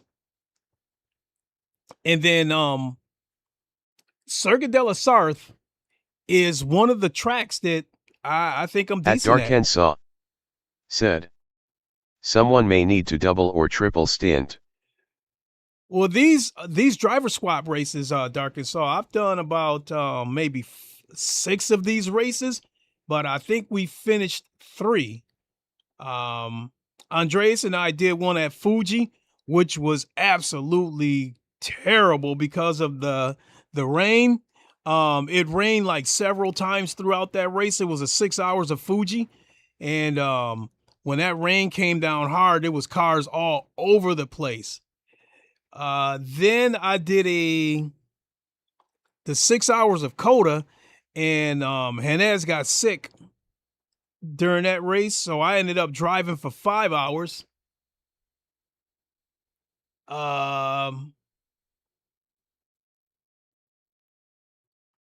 And then when we did the 6 hours of Monza, I think the way everything played out, I think I ended up doing like 3.5, almost 4 hours that race. And I think Andreas did like 2.5 hours. And then the 8 hours of Bahrain, I tried to do that solo. I knew I wasn't going to finish that race. I just wanted to see how far I can get. And an idiot, I got into it with him, and I started trying to pinch him up against the wall. So he slowed down a little bit and then pit maneuvered me and put me up against the wall. My car was destroyed. Then At Darkensaw said, see, I bet that got your DR up. Individually, no. Like these driver swap races, I don't know how much they do for your DR, but they do more for the team because you got your team rank and your individual rank. In these driver swap races, most of the ranking goes towards your team rank.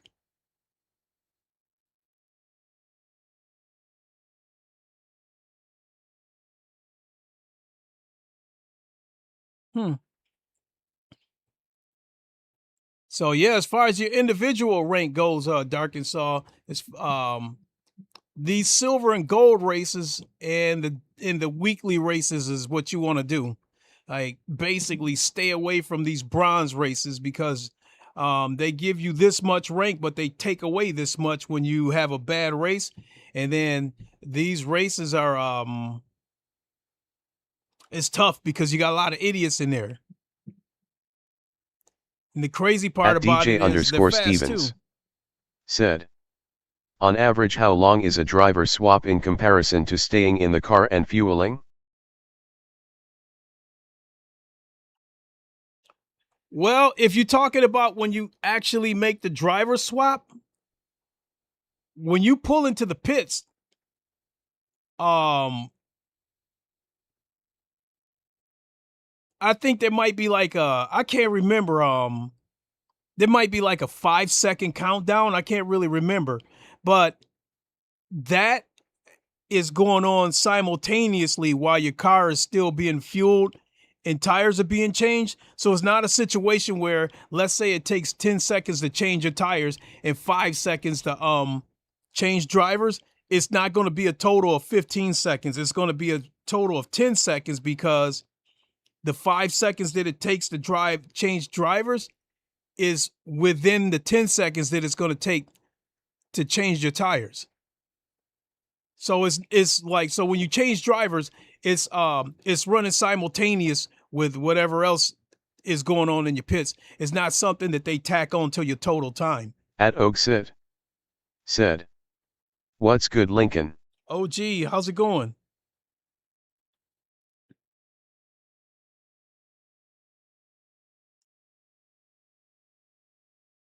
So a lot of people, like more and more, like the ACC people, they're already over here with these driver swap races. They love these driver swap races, but I'm starting to see that more and more iRacing people are making their way over here too. They're not leaving iRacing, but they're doing these events as well. And you know, and Basic Ali is the prime example. He at DJ_Stevens said, iRacing is the opposite. Time fit swap and fueling plus tires. At Oaksit, nope, said, they don't do how that you on doing, here. man? They don't tack the extra time on for the actual driver swap. It runs concurrently, like with your tires, if you're changing tires or whatever you might be doing, fueling or something like that. So it doesn't add to your extra time.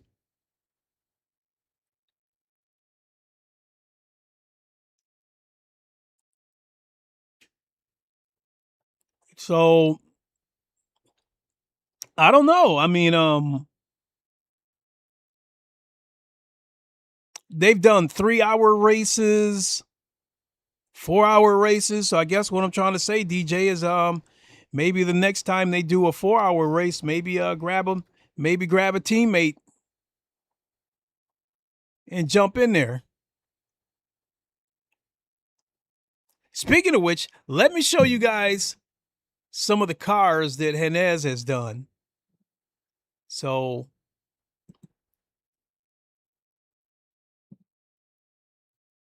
at Darkensaw said, yeah man, Basic Ollie loves LMU, Jardier is here, and it's honestly taking tons of folks who love GT3 and hypercar from e-racing. Definitely. At DJ_Stevens said, see, wish that platform was like LMU. There's a bit more strategy on the fly because the swap takes longer, so you'd want to get the most stints out of one person vs switching every 2 stints. And then they have the engineer feature where one of your teammates can set your car up for the pits. So if I'm driving, let's say I'm driving and I'm going to do a double stint,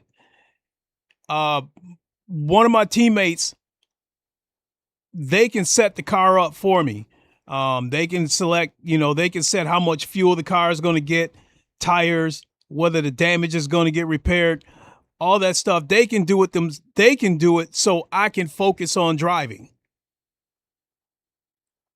Then they can also, while I'm driving, whoever's about to take over the car next, he can set the car up for himself, so he can set it up the way he likes it.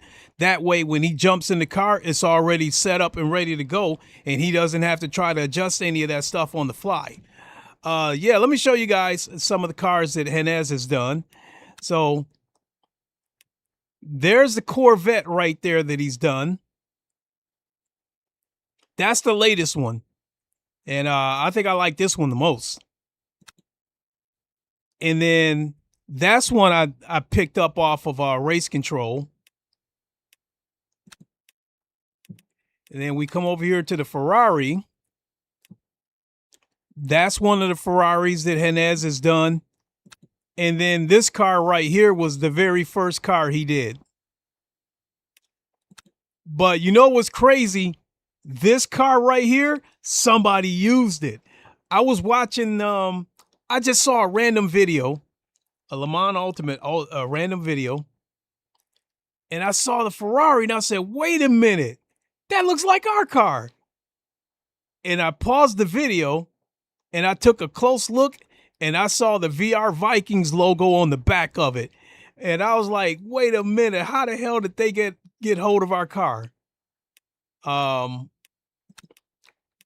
Then over here in McLaren, he did this one right here too.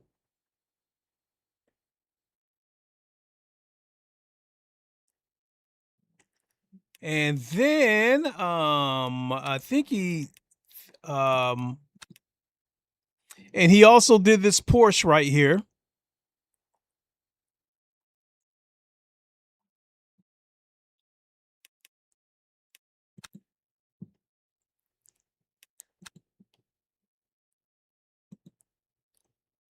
And then right here in the GTE class,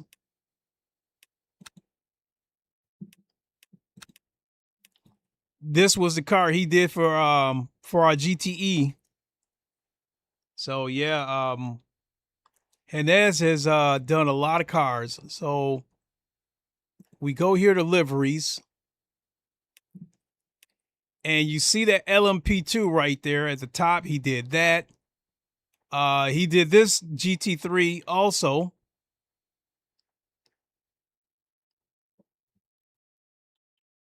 Wish they had the showroom.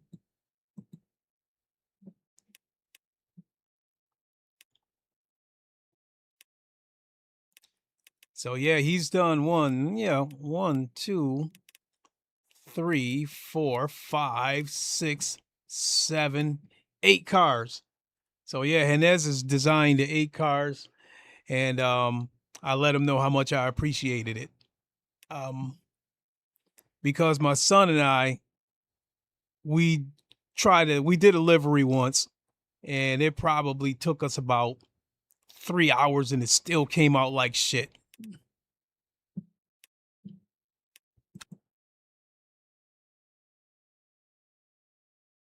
All right, we are inching our way towards 11 o'clock.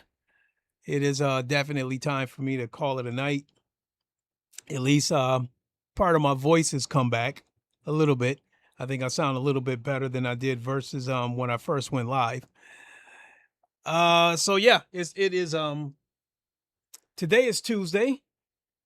I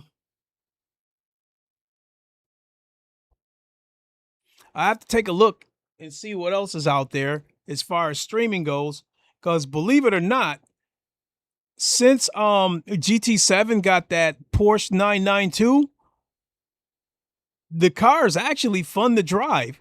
And I've done a few races on GT7, and believe it or not, I actually had some fun. And then the crazy part about it was, other than a couple of idiots dive bombing, the drive, it wasn't all that dirty. Some people were driving clean. So that was crazy. I don't know if I'll do it. You know what? Now that I stop and think about it, I can't do a GT7 stream this week because my PlayStation Plus membership has run out. And at this moment, I have no plans to renew it. But I could easily change my mind on that tomorrow. So that being said, might have to take a look at the race room daily races this week and possibly do that. I have resolved the issue with the race room. I remember doing a race room stream about a month and a half ago, and the screen was tall and stretched.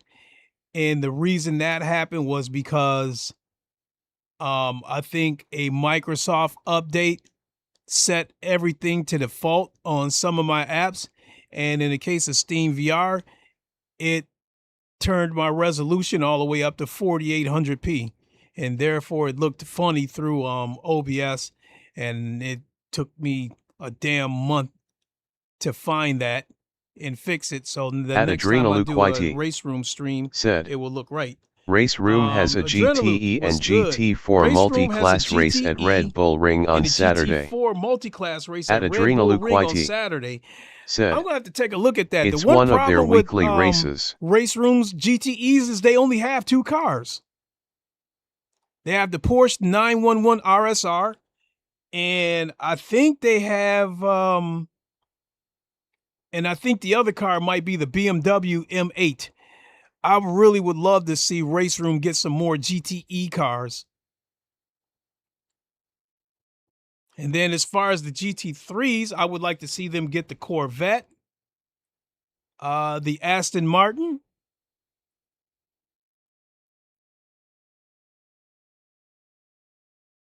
possibly the Honda NSX. And then as far as tracks goes, I would love to see them get Circuit de les Arts. But shit, I'm going to have to look into that. Said, I do wish they had as many GTEs as LMU. You know what game? Race Room might have the most GTEs just for the simple fact that they got so much content. But other than Race Room, you know what game has the most GTEs? Project Motor Racing. They have 6 GTEs. They have the Corvette C8, the Corvette C7. They have the Aston Martin. They have the Porsche 911 RSR. I believe they have the BMW M8. And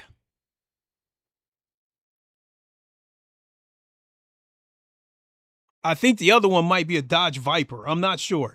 But yeah, they got 6 GTEs. That's why I bought Project Motor Racing in the first place.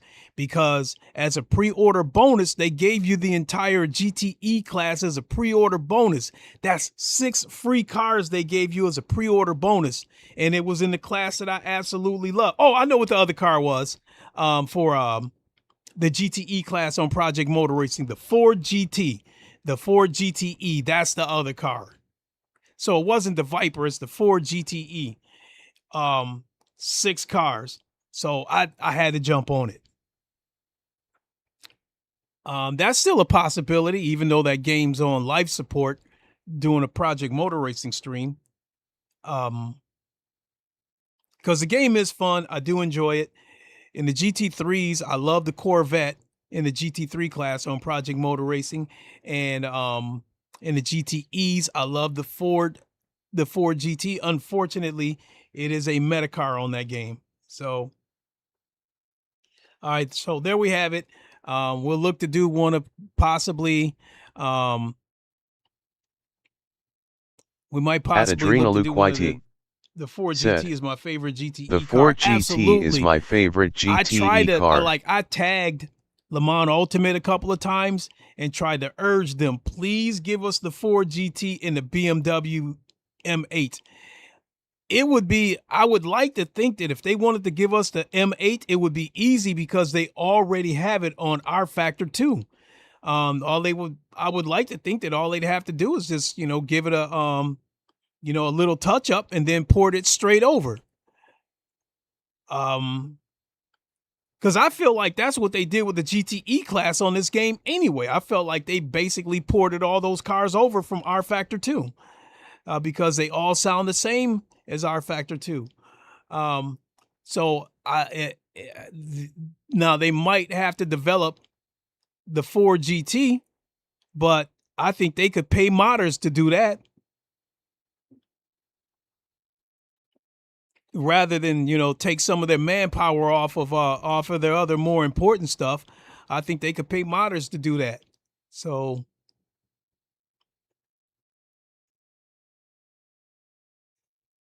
yeah, I've been yakety yak. So that's what we're looking at. I'm looking to do one of those 3. I'm looking to do one of those weekly races this weekend, and possibly Project Motor Racing. We'll see how it looks. If there's more than 5 people in there, and possibly a race room stream. So hopefully we can get back into some sort of normalcy. My health issues, I do believe that there's light at the end of the tunnel. I believe once I get this thyroid issue addressed, we should be good to go. Said ACC LFM? LFM. Truth be told, I was done with ACC before LMU even came out. I was just so sick of the dumb shit that was happening with the LFM races, because it was the same shit. Somebody dive bombs, they take you out, they send you a message saying, I'm sorry, I missed my break point and all that shit, when it's just a plea to, to try to soften you up so you don't report them. And yeah, I was done with ACC a long time ago. What I still give ACC credit for is that across the board, they might have the overall best audio, not with one specific car, but as a collective, all the cars collectively. But when you break the cars down one at a time, I think just about all these games have one car where they have the best sounding car in that category. So just to give you a couple of quick examples before I get out of here, case being the Porsche 992 GT3. Believe it or not, I actually think the Rennsport might have the best sounding one, with maybe ACC coming second. The Corvette Z06 GT3, I think Automobile Lista 2 might have the best sounding one.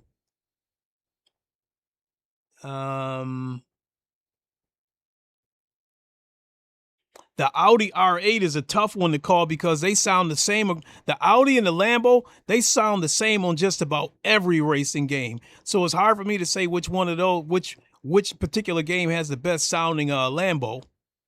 The AMG, I think iRacing might have the best sounding AMG, and maybe ACC might be second.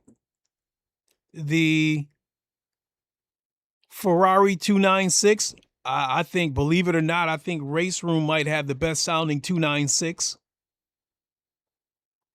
The Ferrari 296, I think Race Room might have the best sounding 296. The McLaren 720S, without a doubt, ACC has the best sounding McLaren, but after watching some of James Baldwin's videos where he was, racing in that actual car, I think Automobile Lista 2 might come the closest to sounding like the real life car. So just to give you some examples there. All right, folks, I keep stretching this thing out. But I really enjoyed this stream. Thanks so much for watching, everybody. And we will see you on the next one. Darkenstar will get with the team and see how we're looking for the next driver swap race. And I will get back in touch with you, my friend. DJ, thanks for dropping in. OJ, Adrenaluke, and Pocahontas, and the rest of you all, thank you so much. Really appreciate it. We will see you on the next one. Until then, give you Ain't one of no those. stopping this train! Whoa! We'll see you on the next one. Until then, you all know the line. Wakanda forever. Long live the king. And deuces. Have a good one, everybody. We will see you soon.